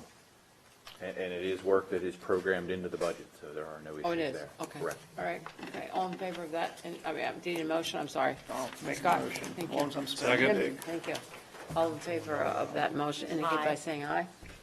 Aye. Aye. Aye. Thank you. We all in favor? Good? Yes. All right, okay. Thank you for all of you who are still awake back there. Thank you. I think we're all awake. Reports on council members, council committees, any other public bodies. I think we had those reports, those things, we had reports to Oh, read. thank you. New business. Do you have new business? New business, yes, to upgrade the audio down here in the chamber. Okay, and you want to explain a bit more that it's sort of hard to hear at that end? Well, I think it should be all over. I think Okay. All right. everyone should have the convenience Make of sure we being hear. able to hear everything that's going on. So if you're going to do it, you might as well do it the right way. Sure. Nan? Okay. And they're going to look into that for us? Yes. Okay, great. They're going to see what they can, you're going to help us out, right? All right, we're going to count on you, okay. By next Wednesday? No. Oh, okay, well, just checking. I mean, I'm just, I don't know. But soon and very soon. Great. All right, thank you. Used to work for a guy who said. Okay. soon Any is old not a business to date, brought to the it's a attention of the six-digit council at this number. time? It's a date. Manager reports are there, information correspondence was in, and some of that was referred to with Chuck with the noise ordinance. Any additional public comment? Anyone out To there? adjourn? Justine's there. and Justine's still there? Justine or Father Reed, if you would like Father to Reed? speak to the council as a whole, you can unmute yourself at this time. Justine gave us thumbs up. I think she's good to go. Thank you, Justin. I think she's good. Okay, we're Seeing good? none? All right. Okay, we're good to go then. Please note the additional dates there of committee meetings that indicate your attendance to those committee meetings to Dory, so we have quorum. I need a motion for adjournment. So moved. Thank Second. you. And I'll second it. Thank you, Tim. Thank you very much. We're adjourned. at Bill, just an aside.